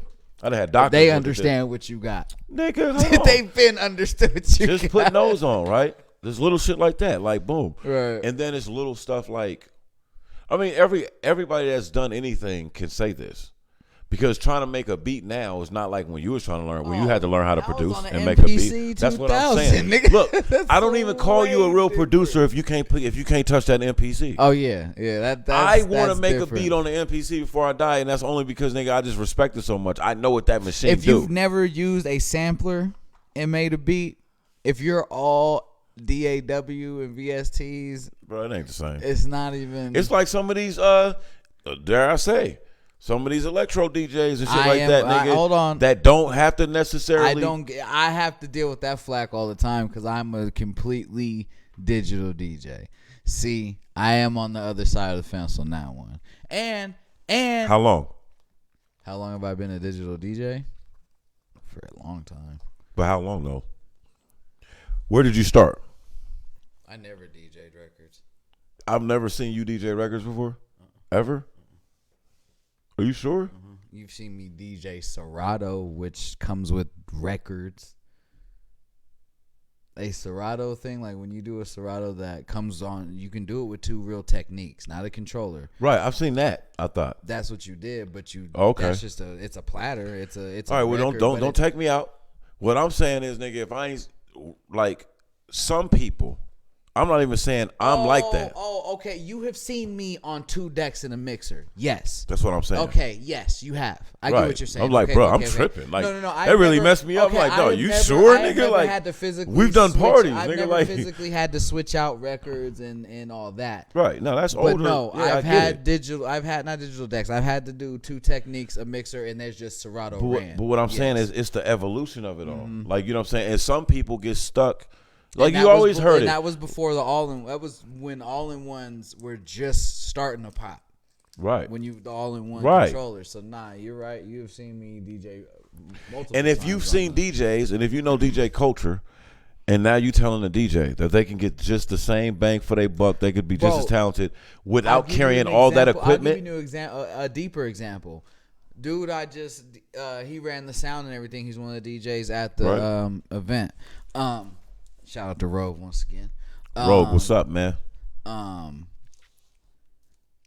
He was talking. He's like, yeah, bruh. He was DJ in the 90s or whatever. He's older, kind of an older dude. He's like, yeah, sold all my stuff, got married, sold all my records, all my everything. He's like, so, you know, all the years pass, and I find out that one of my good friends is still a DJ, and I go to his set, and I see a controller. I see what the controller is, and I see everything's on his laptop, and I'm like, where's your crate of records? He's like, it's right here. He's like, bruh, I got to DJ again without having to go spend $10,000 to $15,000 to start Come my on, man. passion over again. Come on. He thought he would never Do it DJ because you got to again. go buy Nigga, 150 records bruh. at least to start. Bruh. Like,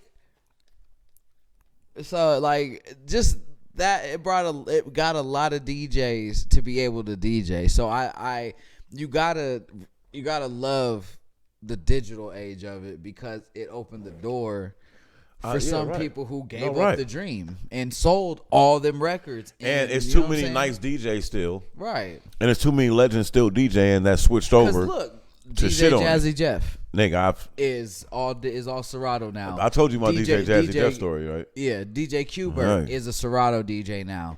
All the big names, all the big DJs, they're digital. Of course. You know what I'm saying? And they still have their original setups at the house with thousands Let's of stay records. on DJs. I thought about you when I heard this. I'm listening to this nigga Whack 100. And he's like, bro, I'm going to tell y'all right now. They bring up Flow Rider for some reason. And he's like, man, y'all say what y'all want. That nigga making 7-8 figures a month, nigga, DJing. And they was like, nah, nigga, where DJing? Where he DJ at? And he was like, see? He's like, it's this new shit. Let me tell you about this shit, though. He's like, it's this new shit, Matt. I'm glad you hear this.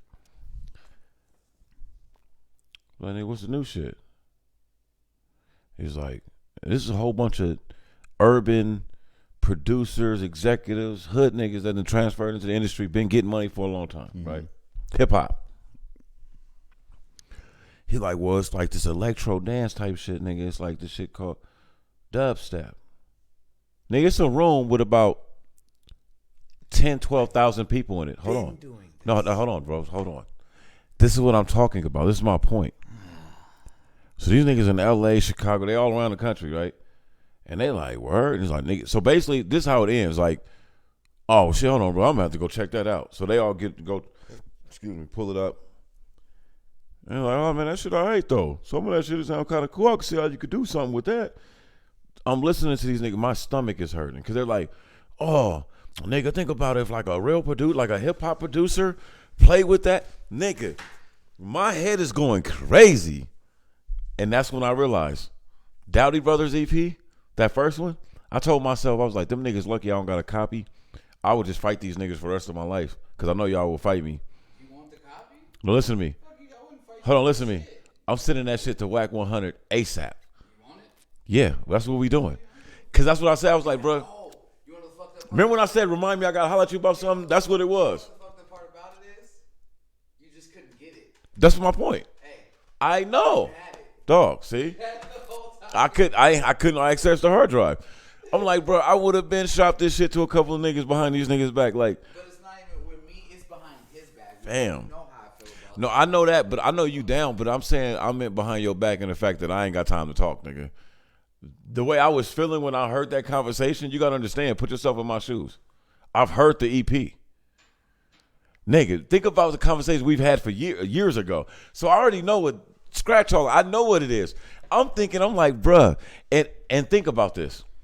The examples he used was Shaq, because Shaquille O'Neal's making Eating. hundreds of thousands of dollars doing this shit. And then he said, nigga, fucking Flow Rider. He was like, yeah, they left. He's like, Flow Rider left that hip hop shit alone, Mustard? nigga. He was doing that, but nigga, Mustard still makes hip hop But I'm beats and just shit saying, like that. Mustard gets paid hundreds I of get all thousands that. to be who he is. I feel you, right? And he's a definitely real ass dope he's ass a. DJ. I know, but what I'm saying is, nigga, is like, I want to see. I would. You know what? dog. I would niggas hire don't- academics to be a niggas DJ don't- for me. I mean, he's done it. He did it at the No, that's Versus. what I mean, nigga. Like, He did it at the or Versus. just because of the background, like, hey, act, DJ my shit. Your whatever. bag gonna have to be big. Act rich, nigga. No, if I'm at that level. You I'm know saying, what because that nigga don't even like DJ. He said. No, that's what I'm saying. I'd be like, bruh, DJ for me. But no, I'm not gonna lie. The coldest DJ I've ever seen in life, nigga, in Tahoe, on crutches, nigga. DJ Jazzy Jeff, nigga, I gotta show you. He gave me this CD. He's like, man, this is my personal CD. Jazz is a fucking beast, bro. Dog, I got the. So look, he see me on. Well, you know the story. But nigga, the CD he gave me, fam. Jazz is so dope. Dog, and you know what's funny? I don't know if it's like the former athlete in me, but I noticed it. Like, nigga, why your forearm so big? And then I like, cause we got to chop it up with this nigga. Mike Rob was with us, nigga. We leaving and all Shout that out to shit. Mike Rob. Shout out to the homie. Hey, I saw that nigga. He was on Nigga he was on the farm game mad show. big. I forgot what Who? game show it was. Mike Rob. Swear. It's on my dad's son, bro. He was on a fucking game show. I forgot what game show it was. I think Terry Crews was a host. Oh, I gotta find this. So it was because nigga, I saw it. I'm like, you know, Mike Rob. He don't look Mike like is nobody hilarious, else, bro. nigga. Mike so is I'm like, hilarious, that's yeah. my nigga Mike Rob. Ain't that funny, dog? Hold on, let me see if I can find it. Yeah, that's funny. Yeah, that's funny, man. Because I know Mike is a funny dude, man.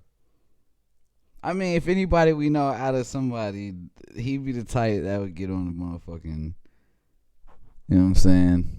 The other nigga, Mingo, was on Jerry Springer. I can see Mingo being Lied the about the type whole of shit. Of course, ain't none of that shit was ever real. Nigga, him and the homie, nigga, they roommate. Nigga just made up some shit. Nigga got on Jerry Springer. That shit funny, bro. Let me see if I can find this nigga Mike Rob's account.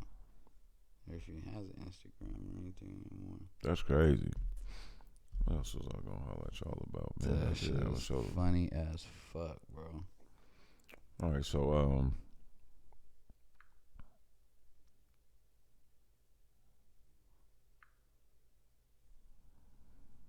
Yeah, let's see. his account no more. He might not be on Facebook. A lot of people are. Well, not Facebook, Instagram, but that's where I used to see him at. He might have got robbed and shit, though. Now that you say that, bro, I ain't seen my nigga in a minute. Yeah, he might have just got off. Sometimes. Oh, no, he's posting still. I was gonna say sometimes it be like that. You need to clear your head. Let's see if I can find him on the TV show, because I'm sure he posted about this shit. You hear about that nigga Ye turning down that $100 million deal with Apple? No. Well, not like it matters. Nigga, he worth all that bread. Right, but yeah. But that's still big news. He turned it down because they It's wanted big news to be able to walk away for from Donda shit. too. Oh, because he's doing his own thing, right? Yeah, with the stem. That shit look kind of dope too. Cause you know what it remind me of? It reminds me of those of like kind of like just Yeezys, nigga. Like not Yeezys, but what's them shits called? The Mags. It kind of remind you of that. Like it looked like they belong on the Air Mag. Like his stem player, it's dope. It's like this big. You just hold it in your hand, and I already know what the play is. That's the only way you're gonna be able to get down to 2. It's $200, right? That's the only way. Allegedly, that's not the only way. They're saying that that's a way that you're gonna be able to get $200. But he said it's not gonna be on any streaming site. Dog, right? Looks like I ain't listening to Donda too. Dog, that's the thing though. You still can because nigga, it's just you either could just go buy it, nigga, from the store like a regular album, which we grew up doing that. Ain't nothing wrong with that.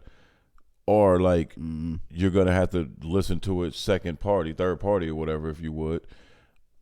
But what he's saying is, nigga, on some revolutionary shit, I'm not putting my shit on none of y'all vulturistic type streaming platforms that screw artists. I'm not streaming my shit. It's completely independent. That nigga might be DJing big shit in LA. What's your thoughts about Ye playing the independent game? Like, is it the same thing? I feel like Ye might be. I feel like anytime I a feel black like person, Ye might change I the feel like game. anytime a black person does some shit like that, it's game changing.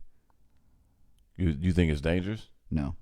Yes, very much so, but not as dangerous as Bill Cosby trying to buy CBS. I think that Apple's almost as big as a TV. no, as it's a TV definitely network. yeah, no. I think that him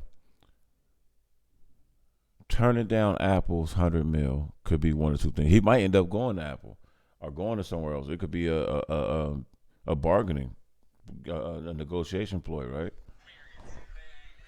What happened? This is Mike Rob. Oh, it was. It's on BET, Comedy Central. I mean, not BET. With Dion Cole.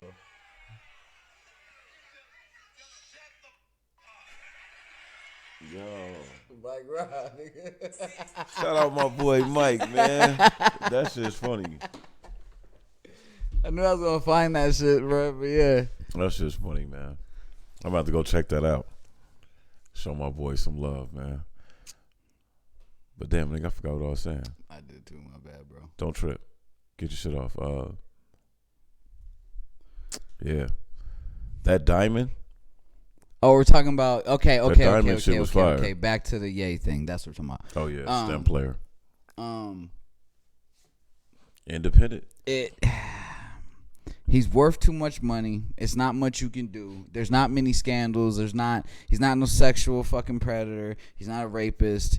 There's not women coming out of the woodworks trying to say he raped them or anything. Not yet. If it happens, Not yet. now if it happens, say his music streaming platform blows up. If motherfuckers start trying to do shit to him, and we know what it is. Right. It's because now he's making a run at Apple. Right. But he might get the same treatment Hove did. Nobody really came after Hove. What, when he got Tidal? Yeah. Yes, they did. What'd they do? Well, you never heard his Tidal freestyle? Where he's talking, go listen to that Tidal freestyle, bro. they He came gets on after. that shit, dog. He called out by name. Then they'll YouTube, do okay. Then they'll do nigga, this. all them Then they'll motherfuckers. do the same thing to Ye, and it'll he'll get. It's levels to it. Yeah, but if they do this, even if it happens to Ye, he's gonna get the same praise Jay did, and it's gonna go well. Yeah, it's levels to it. I think what happens, he'll get the same treatment that Jay got in the sense that But you'll get just the like, negative media. Right, but just like nobody gonna came and over-critique said, it. but just like You know what I'm nobody saying? came and said Jay was a rapist. Nobody came and said Jay did this, Jay did that. I mean, yeah, you got to protect yourself from shit Right. like that. And I don't Men think, like that and have to Ye, do that and all the Ye time, is right? so private.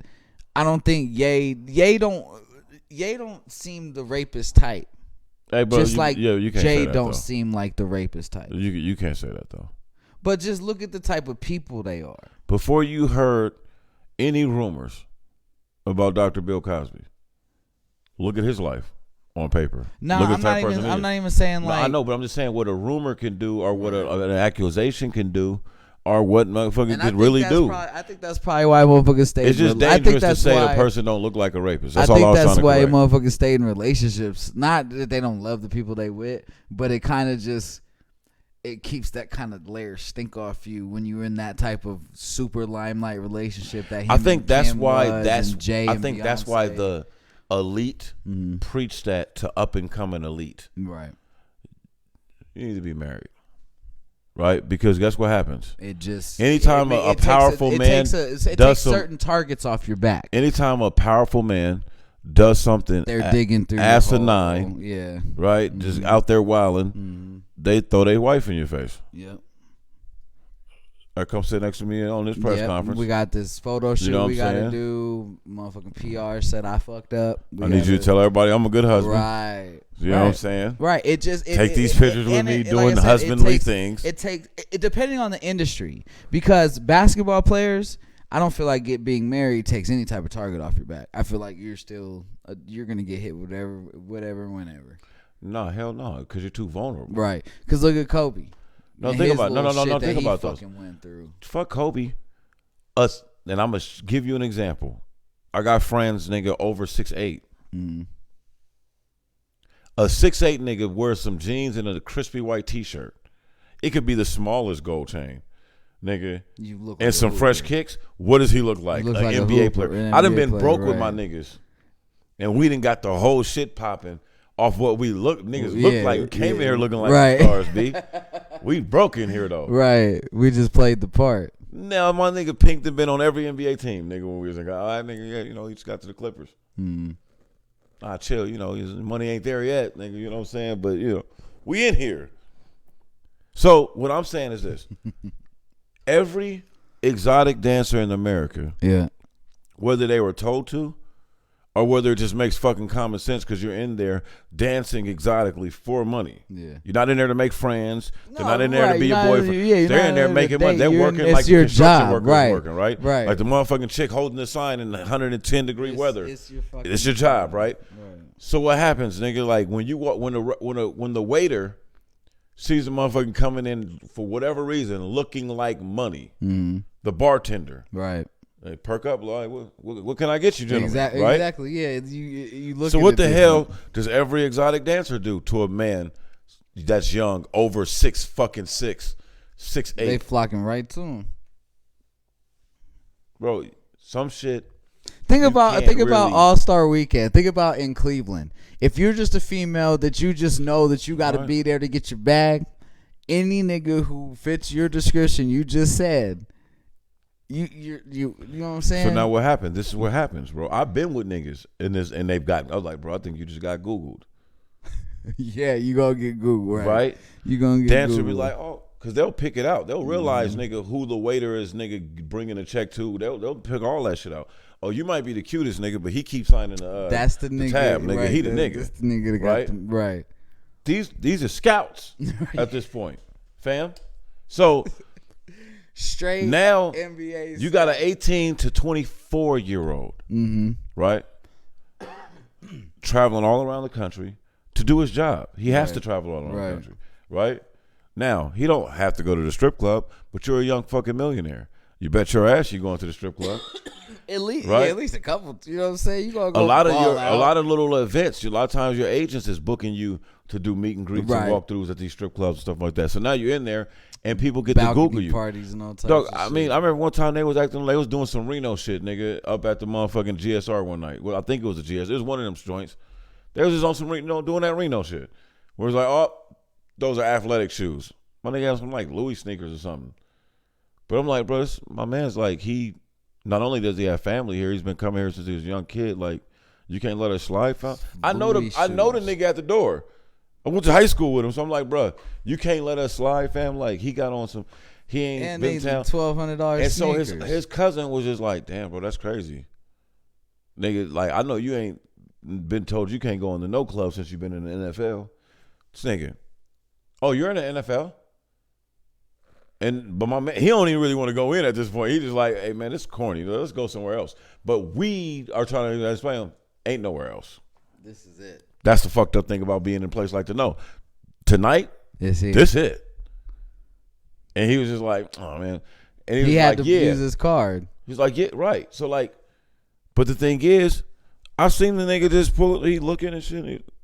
Oh shit, dog! It don't say NFL Pro Bowler, future Hall of Famer. It just says max player, professional NFL. Well, nigga, I'm in the league, player, nigga. Let me in your little bitch ass club. Yeah, you'll get fired for not letting me in. Yeah, that's what this shit is made for me, nigga. Yep. Y'all go in here, run my card up, nigga. Me and my niggas gonna get drunk, and if I get too drunk and start having fun, nigga, y'all might have a good night in this bitch. Dumb motherfucker, like Google me, bitch. I literally, nigga, can book the night in here. Right now. Me and him, we can have so much fun that I'll fuck around and wake up tomorrow and be like, damn, I dropped a little bag in there. And nigga, it might be the most money that this club has made, nigga, in fucking a year. Mm-hmm. In one night. Not collectively, all year, but in one night. Right. Like, bro, what are you talking about? And so that affects everything. And when you put young men, because you know what? I would like to talk to a female athlete. Yeah, right? Because where did a female athlete go? Because, nigga, there's a whole bunch of WNBA players that I would love to knock down. But where do they be at to where like I'm looking like, oh, that's so-and-so, nigga, and I Google her net worth. Like, or any female, like, athlete. Female celebrities are protected differently, yo. Like, they don't really get to be just in the mix. They don't. They really don't. It's too dangerous. You don't see them. Yeah, they don't have no type of, like, bad press, no nothing, bro. Bro, you gotta understand this though. In that regard, you don't be seeing like there's no way in hell Cardi B ain't been into 100 fucking fights in any nightclub and strip club, nigga. Cardi from the Bronx, nigga. She with all that, nigga. Her friends with all that. That's no different than Fat Joe being from the Bronx when he first got on. Right. But you see the difference though. The feds was on Fat Joe. Yeah. Right. Cardi nigga got a case where she didn't got somebody, you know what I'm saying, allegedly nigga maxed out, right? But it's the media. Hold on. But she also got a Pepsi deal, nigga. I get that. How she? And they not really tripping on that. How did she not get a case for talking about she used to drug niggas and take their money? Not that. But Bill niggas Cosby came out and said she drugged me. Right. And Bill Cosby went to prison. Well, I'm not gonna compare that because Cardi B is not a threat to any establishment. She ain't really been thumbing her nose in the establishment's face, nigga, for 50 years. Supporting different revolutionary causes financially and bailing certain peoples out of jail that they didn't want out of jail. Right. Funding Jesse Jackson's presidential campaign, nigga. All that type of shit, like, will get you some people that don't fuck with you. Because if you gave this nigga a couple $1 million to beat me at a job that I want, and now I got appointed at this job because I golf with this dude, you might get the fuck up out of here. Motherfucking, talking about black people and great, you know, we always shout out black greatness. Shout out to Bubba Wallace. He got second place in the Daytona 500 yesterday. Yeah, he's with Team Jordan now, right? Yes, sir. I'll be honest with you, and fam. You know what his car number is? What, 23? I ain't gonna lie.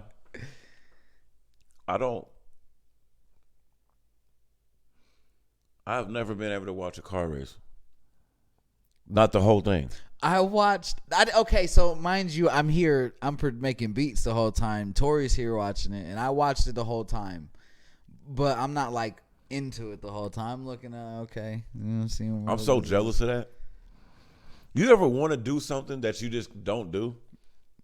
Yeah, a lot, like, actually. I don't do that, but I love to do that. To do that. You know what? TikTok, like, make TikTok videos and all that shit, or like couple prank videos and shit. It's just fun, motherfucking cool. Like, I'm not doing that. You're not. But yeah, I feel you. This shit looks dope. Like, they look like they're having a great time doing this to each, like. Cause I can't lie. When I was younger, for community service, nigga, when I was at the Boys and Girls Club, right. They used to take us out on Saturday mornings. And we used to clean the racetracks. The trash that be under there and shit, right? Maybe it was during the week. Maybe it wasn't Saturday. You talking about community service? It was community service. Nigga, I had to clean Mackie. after a game. Oh yeah, no. The Sunday. But this wasn't even for getting in trouble. Oh yeah, I was. Nigga, but the thing was, this was like if we did it like a couple times a month, it sponsored our like trip at the end of the year type shit. Right. So it wasn't even on no trouble shit. Right. I think I got in trouble at Dumackey before too, nigga. Nigga, that's some bullshit. You in our stadium after on a Sunday? Hold that thought, because I got something to say about that. Fuck that, bro. Since we talking about the dualities of different of the different sexes, right? Right. So, for like one time, you know, we go out there, we cleaning up and shit, we doing our thing, and I was the youngest nigga, so like, you know, it was just like kind of just I was just happy to be out there and shit, right? Like boom, and I'll never forget, man. After we be done, we chilling, we go play on the racetrack a little bit, and that's the first time I realized the way they're made, like that it's not just a flat. Circle, nigga, that is inverted and like slanted and shit. Yeah. And so I was like, a good slant too. Yeah, no, crazy. So I was just like, wait, what? So, you know, I'm like, damn, that's dope. One day we there, we see a car. He just run. I guess he doing a little take, come out. We get this and we seeing it, and I was just like, oh, that's dope. Then I was like, oh, okay, hold on. I gotta see that. Do you want to go to the Vegas race? No, I've been to one since then. Oh, what I'm saying is like the Vegas race is what cheap. I'm saying the NASCAR one. What I'm saying is I don't watch them. I wish that I had like I got a couple of friends that's in the NASCAR, and I'd be jealous of them. Nah, you know what? Because they know who's riding, what the points are. Let's go. Let's go to the Vegas one, nigga. That's Tori's birthday weekend, nigga. That should be fun. Let's go hit the Vegas NASCAR race. I think it's like $100 or so for adults, and $10 for Jalen. So nigga, we could all go. Catch a little NASCAR rednecks one time. That should be fun, man. I'm gonna catch a Big 3 game too. I want to go to like an Indy 500 joint. I heard that should be cracking. Does it come out here? No, I don't think so. I thought it was in the same spot every year, or maybe it travels. I don't know. See, I don't know. Oh, you want to see the Indianapolis 500? Okay, yeah, that's always in Indiana. Yeah. I thought you just wanted to see a Formula One race. No, they be dope though. They really do. I enjoy them. I just never have to like you know, everything is a little different in person. But your lack of knowledge of the sport or whatever. I just got a couple friends that they be excited and shit about the races. I'm like, damn, bro, for real. Like, I don't know. I wish I had that like passion for it, because it's cars driving fast. Like, who don't like that? Damn, I don't be into it, fam. Is, how much? Like a couple K? Fuck, not the couple K, but they're expensive. It ain't no NASCAR shit though. NASCAR is cheap.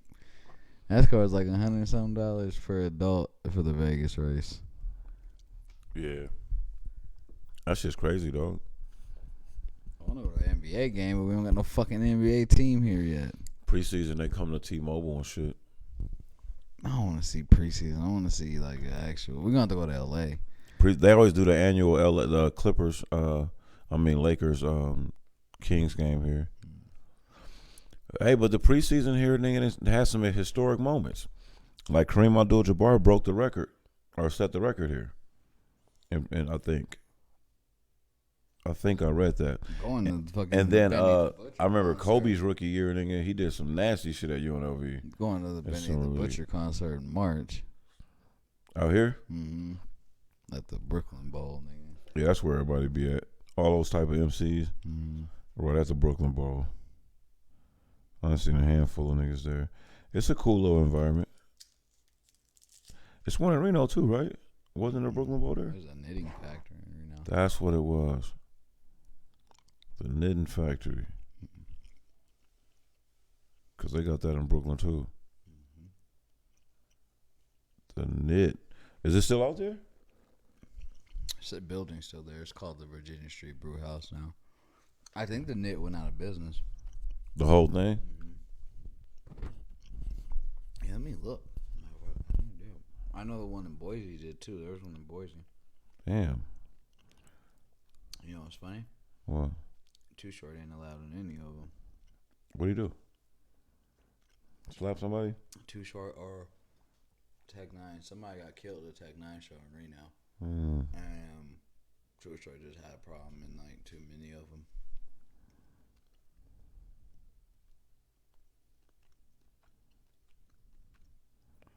Hey, what about your boy Juwan Howard, man? I'm wrong. The Knitting Factory is live and well, just not in Reno. Not in Reno. Boise's still open. Yeah, they probably was like, nigga, I ain't got it cracking enough out here. Well, it was. It just had a lot of issues. If you had the right shows, nigga, I remember E40 sold out every time. But it's not even that big. Like, A little bigger. I mean, Without having to go to. But it's still not a big venue. Look, it held like 2,000 people. That's not bad for a place that size. Yeah, but I mean, for E40, how many times you gonna get E40 to come back to that motherfucker? Every time you came, it was at the Knitting Factory.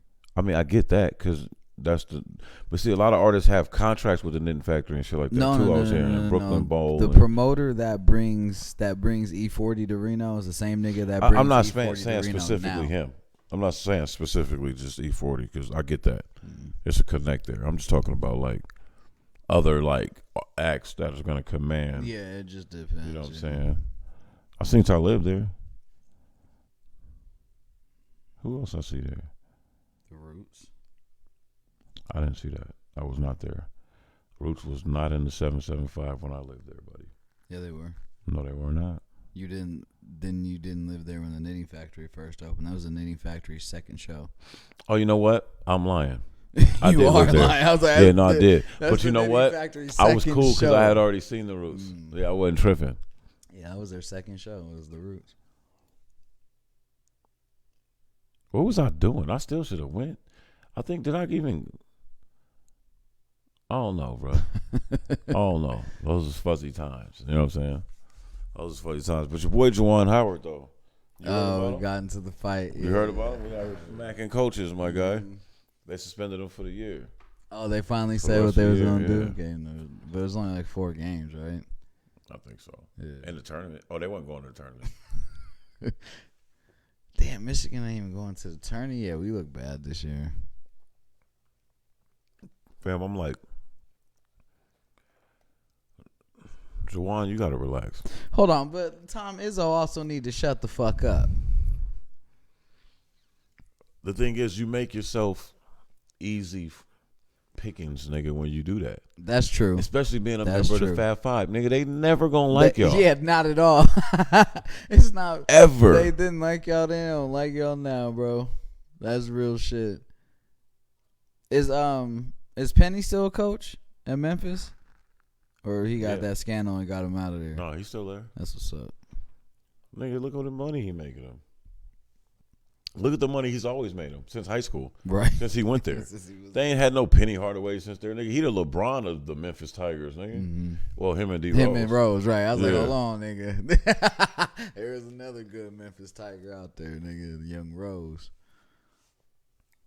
Injuries. Fuck. Is there a Memphis Tiger curse? Who else got a Memphis Tiger injury? Well, nigga, shit, who else was a Memphis Tiger that we talking about? I'm just saying. Oh, they both were stars. Yeah, they both that stars. Nigga had injuries that, like, changed the trajectory of their career. Nigga, like, they both was on a trajectory of being all-time greats. Never the same after knee injuries. Damn. What's the chances of that coincidence? And look at the time gap in between them going. Do you think we're ever gonna see good and healthy Zion? I think Zion. They're saying he might be the most recent bust in history. See, here's the thing, though. I think Zion is James Harden in that thing. Oh, just getting that check. Don't want to be in New Orleans. I think, no more. and I think that like maybe there were some injuries there. Because look, you can't be that built, play the ball that he played, and not have no chip bone or nothing in your body that could get fixed. Right. Now, it might not be some shit that you had to get fixed in year 2 or year 3. Sit out for this long, right? But he might be on some shit like, you know what? I'm already going to forfeit that max contract they about to end it. Because this is the thing. Anthony Davis is having the residual effects of this now. Oh, you they played the for an organization him. Right. that didn't build around you. No. Played the fuck out of you. Everything about you got to do it all. And then they had the New Orleans training. The New Orleans football, the Saints. Fucking the Saints, thank you. The New Orleans Saints training staff for a long time. Two different That might have changed in the last recent years since it became public. Because, but Anthony Davis was like, yo, the trainers, nigga, are they specify and working with running backs and linebackers and shit. And they got me in here doing some wild shit, nigga, and I keep getting hurt. And now he has a reputation of being hurt. That wasn't the way he came into the league. No. The other thing I'll say is the crazy growth spurt. The cool thing about a Zion is Zion might grow another inch or so, which will be good for him all in all. But at the same time, he's not lanky like LaMelo Ball was going through this towards the end of his career in high school when he first went overseas.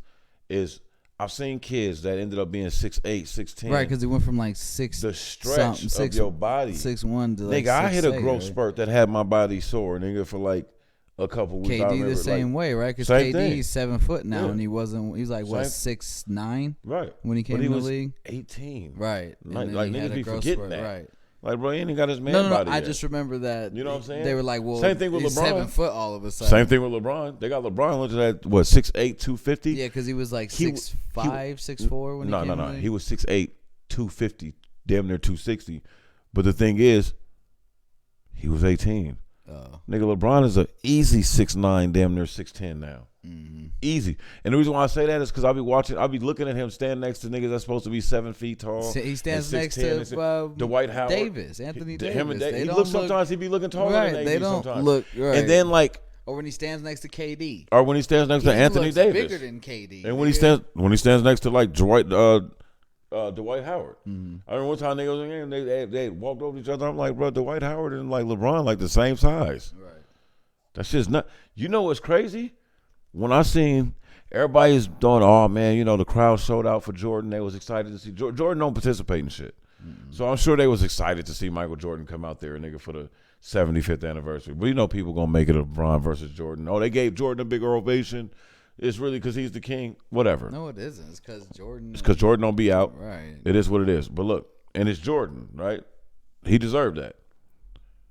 One of the things that stuck with me, LeBron said it after the game. He was like, yeah, me and Jordan, I appreciate him embracing me like that. He's like, since I was 16 and we met, since that day, we really don't be in the same rooms together. Like, I don't know what that is. He basically was alluding like, yeah, Jordan don't fuck with me, right? Because I don't suck paws like Kobe used to, right? And like everybody, all these other niggas do, right? I don't try to all be the like niggas Mike. Who have a relationship, right? With him. I don't and really. The ones who don't is the ones who exactly right. So Jordan was like, okay, kiss the ring, nigga, or else, nigga, whatever. So admittedly, they said Jordan, kind of made it, he didn't really fuck with LeBron, right? Didn't really embrace him, didn't really. But that's Jordan's MO, anyway. And that's okay. Right. He don't have to. LeBron's his own man.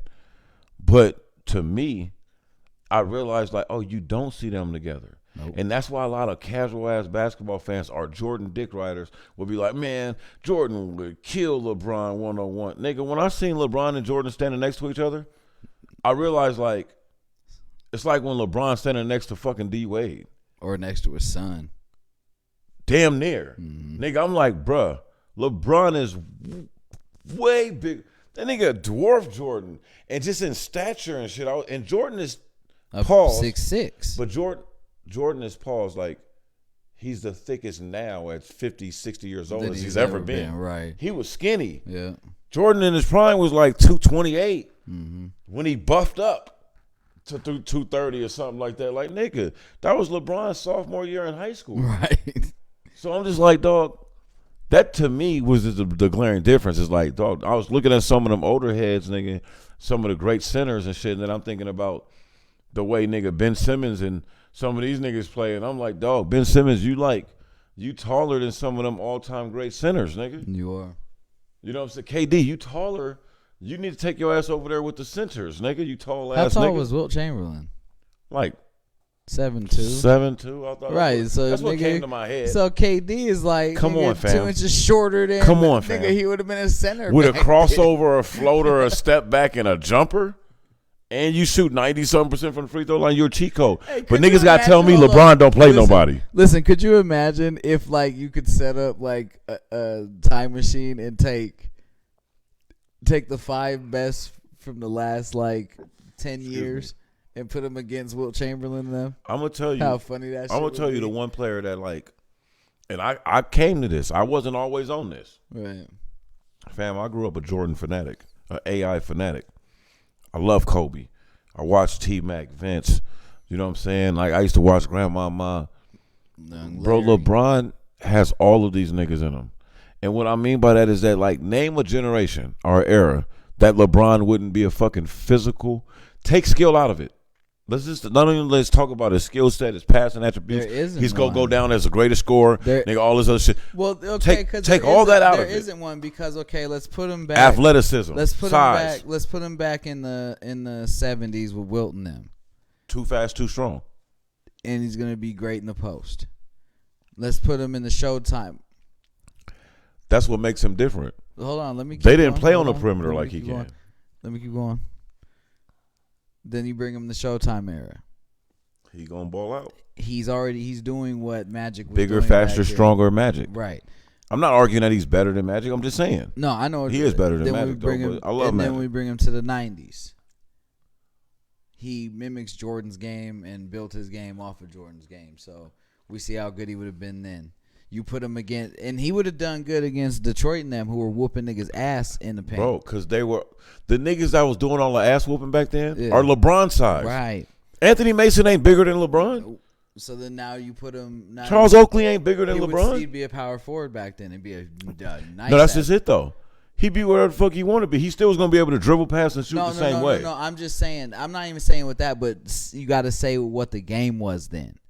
Put him into those. Put him into that. No, what do you mean? They're Magic Johnson played point guard. He was 6'9". I get that, but in the 90s there was no 6'9" guards after Magic. Is what I'm saying. You got to put him in the time frame in the 90s. That was the beginning of the tall guard era. No, it wasn't. The tall guard era had a. How tall was Grant Hill, bro? Grant Hill was a 2. He's a guard. I'm talking about point guards. I'm not talking about the 2. Magic ran. How tall is Jalen Rose? He's like 6'7". He's a point guard. 6'8", 6'7". No, you're giving him too much height, nigga. All right. Damn, you're right. I know that, nigga. I played ball my whole life. That's the thing. Don't argue with me about this. I'm just saying. We're not gonna argue about it. What I'm saying is that, like, nigga, you underestimating how many tall guards. How tall is Penny Hardaway, fam? A point guard. Everybody was trying to find the next Magic. If you was tall after Magic played basketball and could dribble between your legs and get a shot off, niggas was trying to make you the next Magic. That's why LeBron different, because LeBron could play damn near all these different positions and do his thing. Jalen Rose was a 2 guard. That's why he was. I'm talking about. He's a point guard though. That nigga Jalen Rose is a point guard though. Think about his whole career. So he was a 2 guard with Reggie Miller. Or was he bringing the ball up, nigga, with Reggie Miller? He was the point guard on the Fab Five. I don't care what that says. You think about your eyes. You seen Jalen Rose as a Michigan I've never Fab Five play point guard his whole career. Because it's every time I look I get it. I'm just saying. 3. I get it. I'm just saying. That might have been what he retired as, nigga. Somebody else played the point in Detroit. It was a darker skinned dude. He never went to the league. Michigan. I'm saying, listen to me. They had 5 players, right? I know exactly who you're talking about. Yeah, but the point guard wasn't him. I know exactly what you're talking about. But he wasn't always the starting point guard. Yes, he was. No, he wasn't. He was the last nigga to start in the Fab Five. Go watch the documentary. Remember? He was thinking about leaving and going back to Texas because he wasn't getting no tick. Jalen Rose was the starting point guard at Michigan. Nigga, I don't care what nobody say. That nigga brought up the ball most of the time. They moved him to the 2 when he went to the NBA. Well, he played positionless, nigga, but whatever. We ain't gonna keep arguing. I can pull it up. What was my point is? I'm just saying he ain't played 2 for the fucking LeBron in the position that they Pacers. Probably would have put him in the 90s. They would have put him in a big man role. Why? Fuck it then. In my opinion, in the 90s. Okay, well I'm just back and forth with that. Well, nigga, that's not dumb. Make it your opinion. In the 90s, nigga. There wasn't a lot of fucking 6'9" guards. You had your anomalies, but there wasn't a. LeBron's a forward. You know that, right? Yeah. LeBron's a forward. They let him play guard. No, he played point guard technically like one season, right. But he's a forward, and he's a forward that brings the ball up the court. Magic was the point guard. Right, Magic's the point guard. Okay, so we're not arguing there then. Okay. As a forward in the 90s, he'd have been a fucking monster. They would have still let him bring the ball up. You're right. In every era, right. Yeah, I get it. That's what I mean. In the position, and then now, like, It's way more But positionless LeBron, that's basketball. what I'm now. trying to say you is. don't even have, But what I'm trying to say is that like there's been some players or 2000 every generation. Where would you put him in the 2000? Well, he was. There's in there been in 04, players. what I'm talking about. There's been players every generation that he could mimic. that could play. No, I'm saying that could play. That they don't have a position. Right. You're putting him in there as the forward. Right. But when the game get tight, everywhere, nigga, and you right. keep fucking up, Mr. Point Guard, he's gonna get the ball and bring the ball up the court and wave Right. your ass off. I don't care. LeBron is separate from a Jalen Rose talent, but Jalen Rose coming up. What do you think LeBron did the same thing for Michigan in a lot of ways? Against the Ben Wallace. Now, mind you, they What do you mean? played it. They didn't like if he would have had to play him the whole game. You seen whatever happened. No, you saw him playing the fucking three. Don't do this, Dre.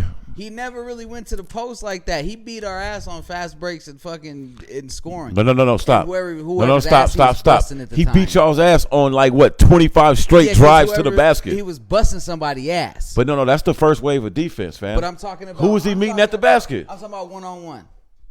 It would be fucking. The best way Ben Wallace would have a chance to guard LeBron One-on-one. is the way he was guarding him. With Tayshaun or somebody else bumping his dribble, and then you come in weak side to help. One-on-one. One-on-one with LeBron would dust that nigga every sense of the word. Post? Yes, nigga. One-on-one, 3 dribble in the post. I'm going LeBron all against day, Ben. nigga. Yes. Ben's not going to score. And it's going to be a lot of dunks, nigga. LeBron's going to win on no, not against Oh, he's Big too Ben. quick. What are you Not talking against about? Big Ben. He's too fucking quick. Ben won't score. Pull up the highlights. Ben won't score at all. Well, then take it up. I'm saying pull up the highlights, though. What are you asking me? On defense? You going to give him 3 dribbles in the paint, and you don't think LeBron is going to eat Ben Wallace's lunch, nigga? Nah, I don't. You sound crazy. Prime Ben. That's that Detroit fan in you. I ain't mad. I like it in you. That 04. I don't give a fuck what year it Shut is, down nigga. Shaq, Ben. Why are you comparing Shaq to LeBron, nigga? Because we're putting him in the post. We're not dribbling the So ball. that you ain't make you still but okay, you're putting him in the post, but you're not making him 40 fucking pounds heavier and nigga taking all his basketball ability away. Let me tell you a secret. Bro, if you're not on your shit, a shifty nigga that can hoop, which LeBron is that with all that size, would love to get a 2-3 step dribble, nigga, a 2-3 dribble with a nigga on the post. Cause you got a guest on my first move and I'm LeBron James. Nigga, he will be jab stepping that nigga, shot faking, spinning through that nigga. No, he's too explosive. Ben Wallace don't got those kind of feet. No, okay, wait. Okay. Now, if you said Dennis Rodman in his prime or something, maybe. What? What the fuck you mean, what? You would give that to Dennis over Ben on defense? Dennis Rodman is 6'10", nigga, and guarded all 5 positions. Ben Wallace is 6'6", and did not guard all 5 Wallace positions. Is 6'10". Look it up, bro. That nigga like 6'8". I'll bet you $100 fucking right now. Nigga, let's look it up. Nigga really gonna take the inches from my nigga. Pause, nigga. I don't know what the fuck you talking about, nigga. Watch your mouth, fucking Dre. You look like I get you disrespectful. You know what I'm saying? Foul mouth varmint, nigga. Don't be talking reckless like that. You know better. He's 6'10". They gave that nigga 2 inches. No, they did. Pause. You just did it. They gave that nigga. Hey, no more talking about niggas' height, nigga. Like, no more. That's all right. Shit, damn. Because there's no way you can say it without being suspect. Yeah. Hey, it's like my cousin told me, bro. Like, he's like, y'all hoop niggas be talking reckless, and I was like, and don't realize it. Like, oh, because when you think about what you be saying, we say, right? Everything we say is busting suspect. your ass right now. Stroking. I was freaking that nigga, son. I was all the time. I was in there. I was doing them niggas, B. Like stroking that nigga. Right? B. Yeah. Like yeah. Come on, bro, fam. Like relax, nigga. Relax. Talking, wow, boy. That's just funny. Damn. Okay, so yeah. Bust your ass is like. Yeah, bro. I ain't gonna lie. I got LeBron. That's not. No. Okay. Let me tell you what I mean. 3 dribble. I mean, you're starting in back post. I know exactly what you mean. But that don't make sense unless you're making that the rule. Like, hey, LeBron, that is the rule. You can't turn your back from him. No, okay, he can. I'm not saying that, but you're starting here. I know what you're saying. He can do this. Fam, no, look, you talking about pin down. Look, LeBron got nigga being on his back. Pause, right? LeBron call for the ball. You throwing the ball. He get it here. Nigga, he get it here. Dog, I've seen it. It ain't gonna be as easy as you say. Nigga, I've seen it, dog. I'm telling you. Ben Wallace don't want to be in that situation. That's why you have help side D for LeBron.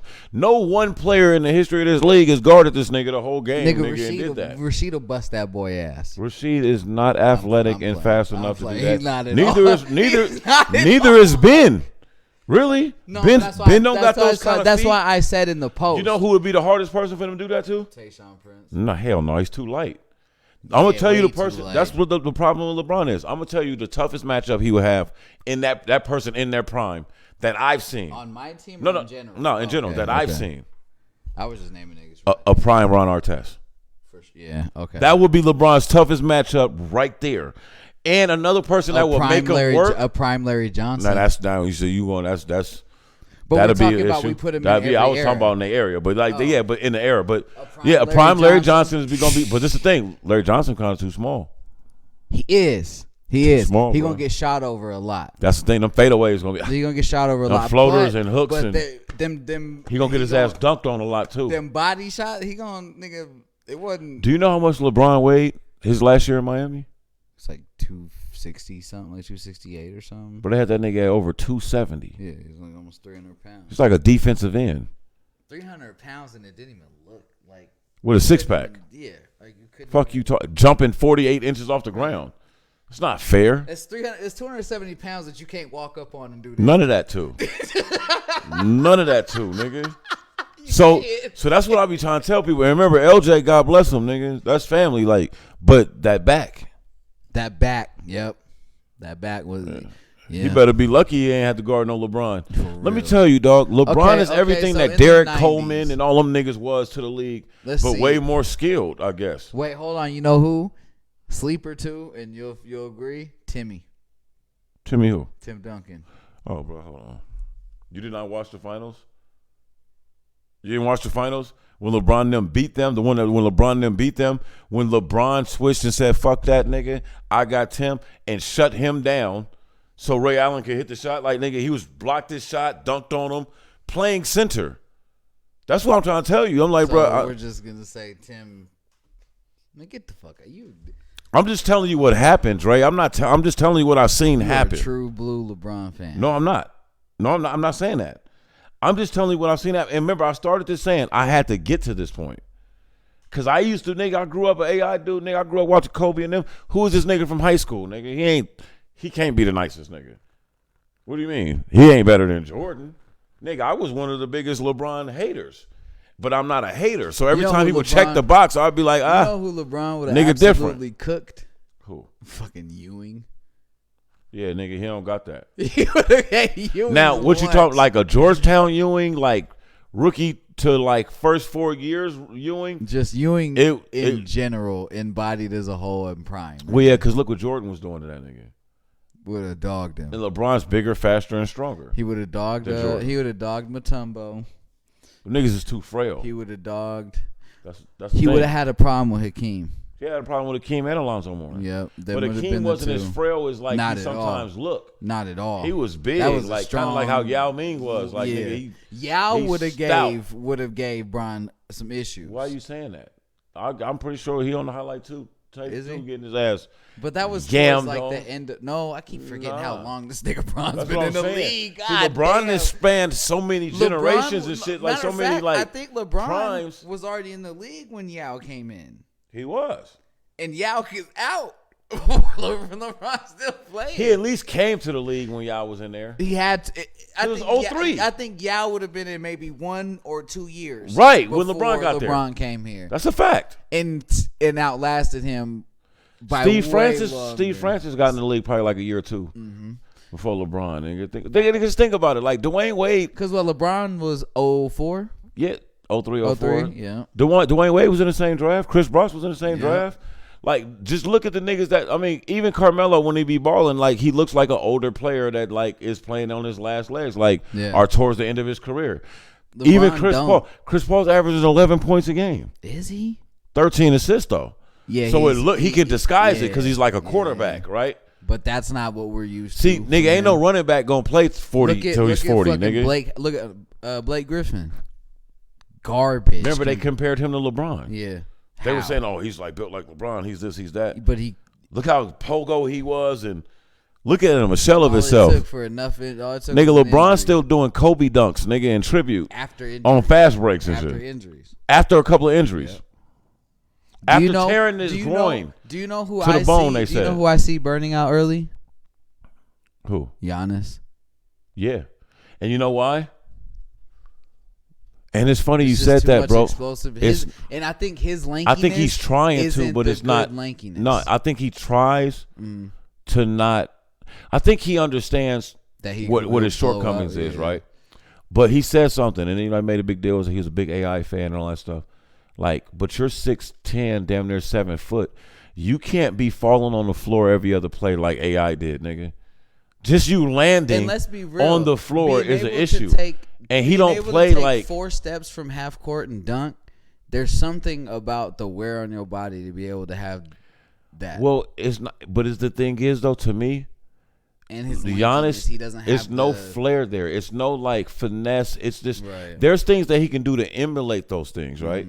There's certain dunks or certain layups or moves you make that you practice where it looks finessey. Yeah. It looks like you freaking that thing. But you can. it's just because of how big I watched you are, Kobe it looks better. torch niggas Yeah. when niggas was trying to hurt him It's like the, and not get hurt. It's like the dunking thing. It's like 6'3" dunker is gonna look better than a 6'10" dunker. You know what I'm saying? Now a 6'10" dribbler is gonna look a little more finesse and flossier than Kyrie because of how Kyrie is small. But look at everything that like Giannis does. Everything, the media and stuff, they'll love it. Oh, it's great, but they don't care about the longevity of his career. They're just gonna enjoy it while it's here. But it's a reason why you don't really know. Like, damn, niggas, LeBron, like, think about 8 years ago or 5 years ago when it first was like, oh, because, in a couple years, it's going to be somebody else's league because LeBron is at that. And he still was LeBron. And, like, we didn't know. You can't quantify. Even right now, it's Here's like, the I don't know difference. I don't know how athletic LeBron is right now. Here's the difference. I can't quantify it. Between LeBron's retirement and Giannis's retirement is how they gonna get up in the morning. LeBron's still gonna get up in the morning like this. Up his day, he good. Giannis is gonna be the. Well, Damn. I think Giannis has already had a surgery, right? Yeah. A knee surgery. They're just big. Giannis is that wrong side of lanky, bruh. And Well, think about this. KD somehow Majority has of his gotten points are away what? From that. Now think about it. Majority of his points are what? Dunks and tough drives to the basket, right? That's all, nigga. That's all So there until is. he gets the skill set, and If it's he ever like, does. and he's trying, but he might not ever. He might acquire not that. be able to do the Ray Allen because Ray Allen was an explosive ass dunker, had a Yeah, cool all little that. shot, and then wasn't the explosive dunker no more. Got older, and nigga, the shot got better. Well, no, he always had strokes, Yeah, but the nigga, shot he got relied on it more. right. Like it was just like, nigga, I'm gonna just stroke you, niggas. I got strokes. And that's the thing about. That's why Steph Curry might pull a motherfucking LeBron. You Or might can look he up, do- nigga, another can he 5 do- years from now, and Steph Curry's still coming off screen Can stroking he do niggas. the Derrick Rose? Reinvent his game. Had to. But see, that's not fair though, all the way. Because if you really think about it, Derrick Rose kind of got his skill set was underrated because he was so explosive. He was getting that like, oh nigga, I don't want to see you cross on somebody and dunk them. But niggas wasn't overlooking the fact that like as a freshman, he came and led a team to a national title because he also led the nation in assists. He can run. He can run I a watched team. his whole game. He That could play, nigga but he knew he was a real Rose point was a guard though. beast, yeah. You know what I'm saying? He was like a super athletic Rajon Rondo. Yep. You know what I'm saying? Like he actually used to drop dimes, and I used to see Derrick Rose throwing dimes, nigga. You like, did in the NBA. It's just Yeah. the highlights they choose to show us is Just when that he's nigga dunking on pogoing niggas. on somebody right. and, you know what not I'm saying? not showing them same when he's going to pogo and behind the back to the nigga in right. the corner, nigga that we Skip all watching passes it. and Right. he was a real point guard. So now that he's not, I think Derrick Rose be laughing, kind of like, oh, bro, y'all niggas really have me fucked up. Y'all thought I was just like just this one trick a pony. one trick pony that nigga, if I got a step on you, And I can that's go try why to I dunk. hope Ja Morant's game He's not that. blossoms a lot more, bro. Ja Morant is, let me tell you something. This is a tough one. I don't know if I want to jump out there like that. Ja Morant is everything. I'll say this, though. He's everything that Derrick Rose was. I don't know if he's better, But he's everything. but he's everything that Derrick Rose was. What's nigga. his So shot like? Because I've seen a little. he's a at this point he's a better shooter than Derrick Rose. Good. Like, but Good. because that's what it's gonna take. Because if you're just gonna be a dunker your whole life, them knees eventually. But he's not just a dunker though. But I'm not saying he is just a but dunker. no, you know what I'm glad you brought him up because he is what Derrick Rose was. Yeah, like he did that. That's all you're gonna see is the highlights of the dunks and the shit like that. Right. They did that to Jordan a little bit highlights too. Of him missing the dunk, Right? Just because it was so spectacular yeah. it was. Hey, that dunk he did in the All-Star game, no boy, I missed it. nasty. When he almost shit on and ended Kevin Love's career. Zach LaVine is the closest thing to Michael Jordan I've seen dunk a basketball. I used to think it was Vince Carter, but Vince Carter is his own thing. Yeah. Zach LaVine dunks exactly like Michael Jordan, bro. He did a dunk, like a 360 double pump, nigga, just on a fast break in traffic in the All-Star game. And, dog, watch. Just look up, like, Zach LaVine's All-Star game dunks. You're going to see exactly what I'm talking about as soon as I tell you, as soon as it pulls up. The shit is crazy. My nigga Melo Dip got him a little All-Star game bang out, too. Who's out the behind the... Just effortless how he... Oh, you see where his head was, though? Yeah. Pogos, bro. He got pogos. Woo! The 360 from the three length of the three. Oh, Lord. Stop playing with that boy. That's the one you was talking about? The Zach LaVine joint? No, the Ja. You talking about look for his dunk? Oh, yeah. No, look at the Zach LaVine dunk, though, in that same game. I was doing his thing. Morant gets up, bro. But Zach LaVine might be the best dunker in the league. That shit is just... I've always felt that way about him. Dog, the way he came and the explosiveness of it, dog, like... Michael used to look like he got a second jump in the league. Like, he'd go up and look like he could step on something else and go up higher. And, like, that's exactly what Zach do. And he explosive with it, nigga. Like, he dunk fast and hard.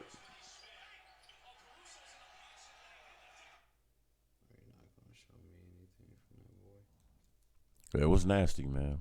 They won't show me just him. Oh, wait.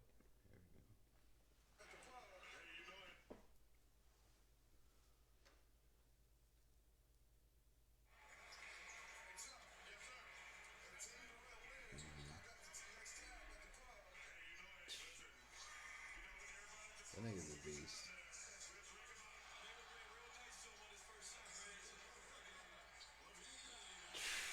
So yeah. The finesse with it though, So like easy, yeah. the way he be banging out. I'm like, the only person I used to see that used to dunk like that was MJ, bro.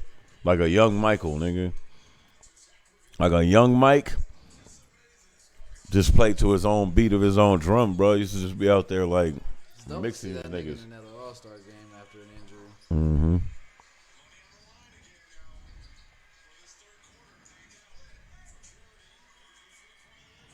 Yeah, that shit was crazy though. But let me see something, man. I think I have something else on the docket too. Oh, bro, you seen this shit? It's like this new this trending. It's called it's some cats in I think they're in Kenya or the Congo. Yeah, in the Congo. They're supposed to be some of the poorest people in the world, but they wear designer and like dress hella fancy and like get their shit off.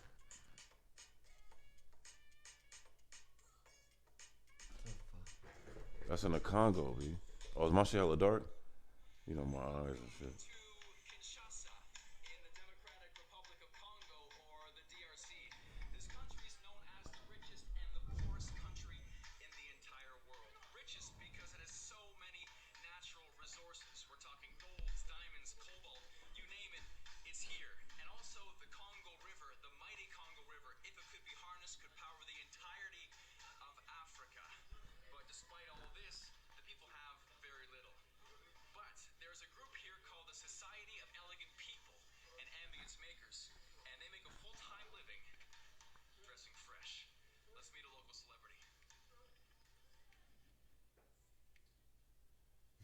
Look at that nigga, bro. My nigga's flashy, bro. Let me give him a quick look.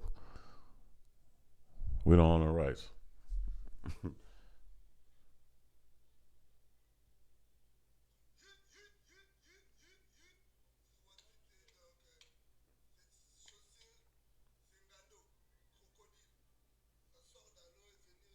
crocodiles on.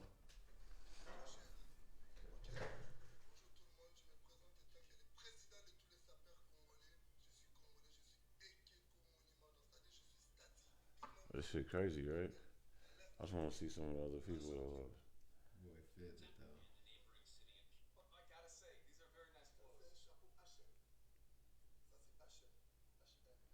Fam, look how small the crib is.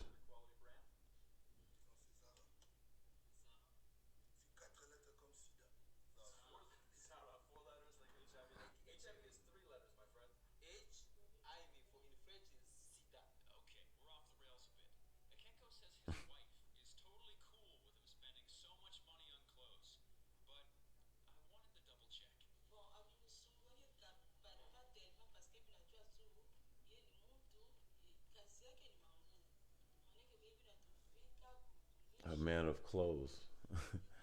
Let me tell a Yamp that, like, hey, man, I'm just a man of clothes, nigga. These niggas out there Versace'd up.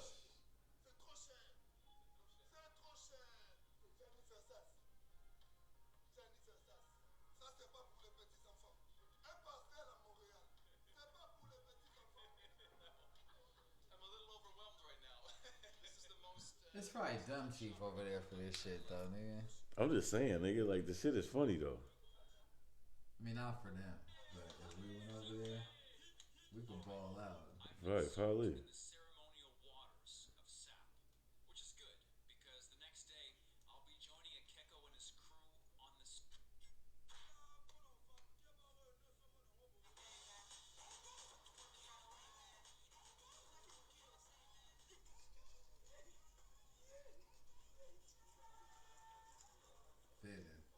That shit wild, right? And shit. That's shit's wild, bro.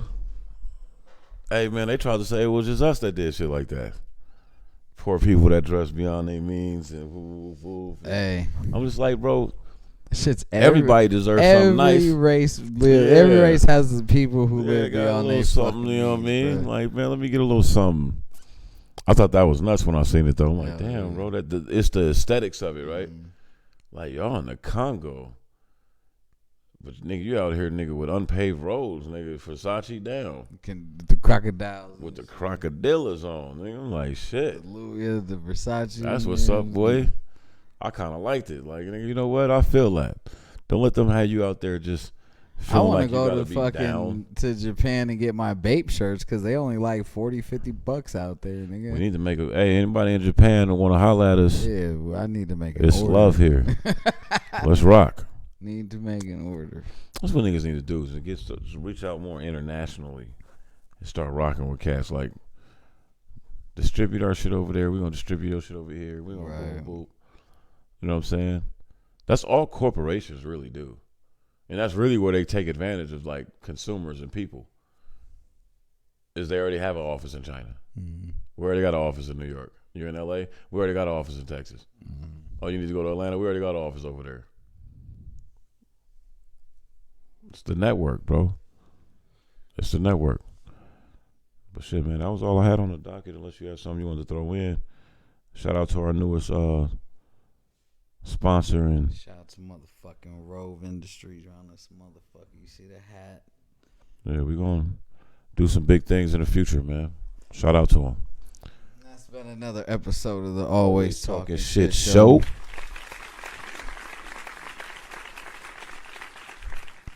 I'm your host, Doc On. It's your boy King Magic. We out this motherfucker. As usual. Halle. You always talking shit. You always talk. You always talking shit. You always talking shit. You always talking shit. Show. That's weird, bro. What's good? Shit, didn't want you to eat end the live, huh? You always talking shit. Show. You always talk. You always talking. You always talking shit. Show.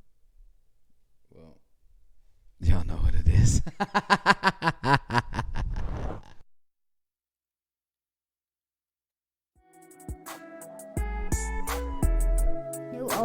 talking shit show. You always talking shit.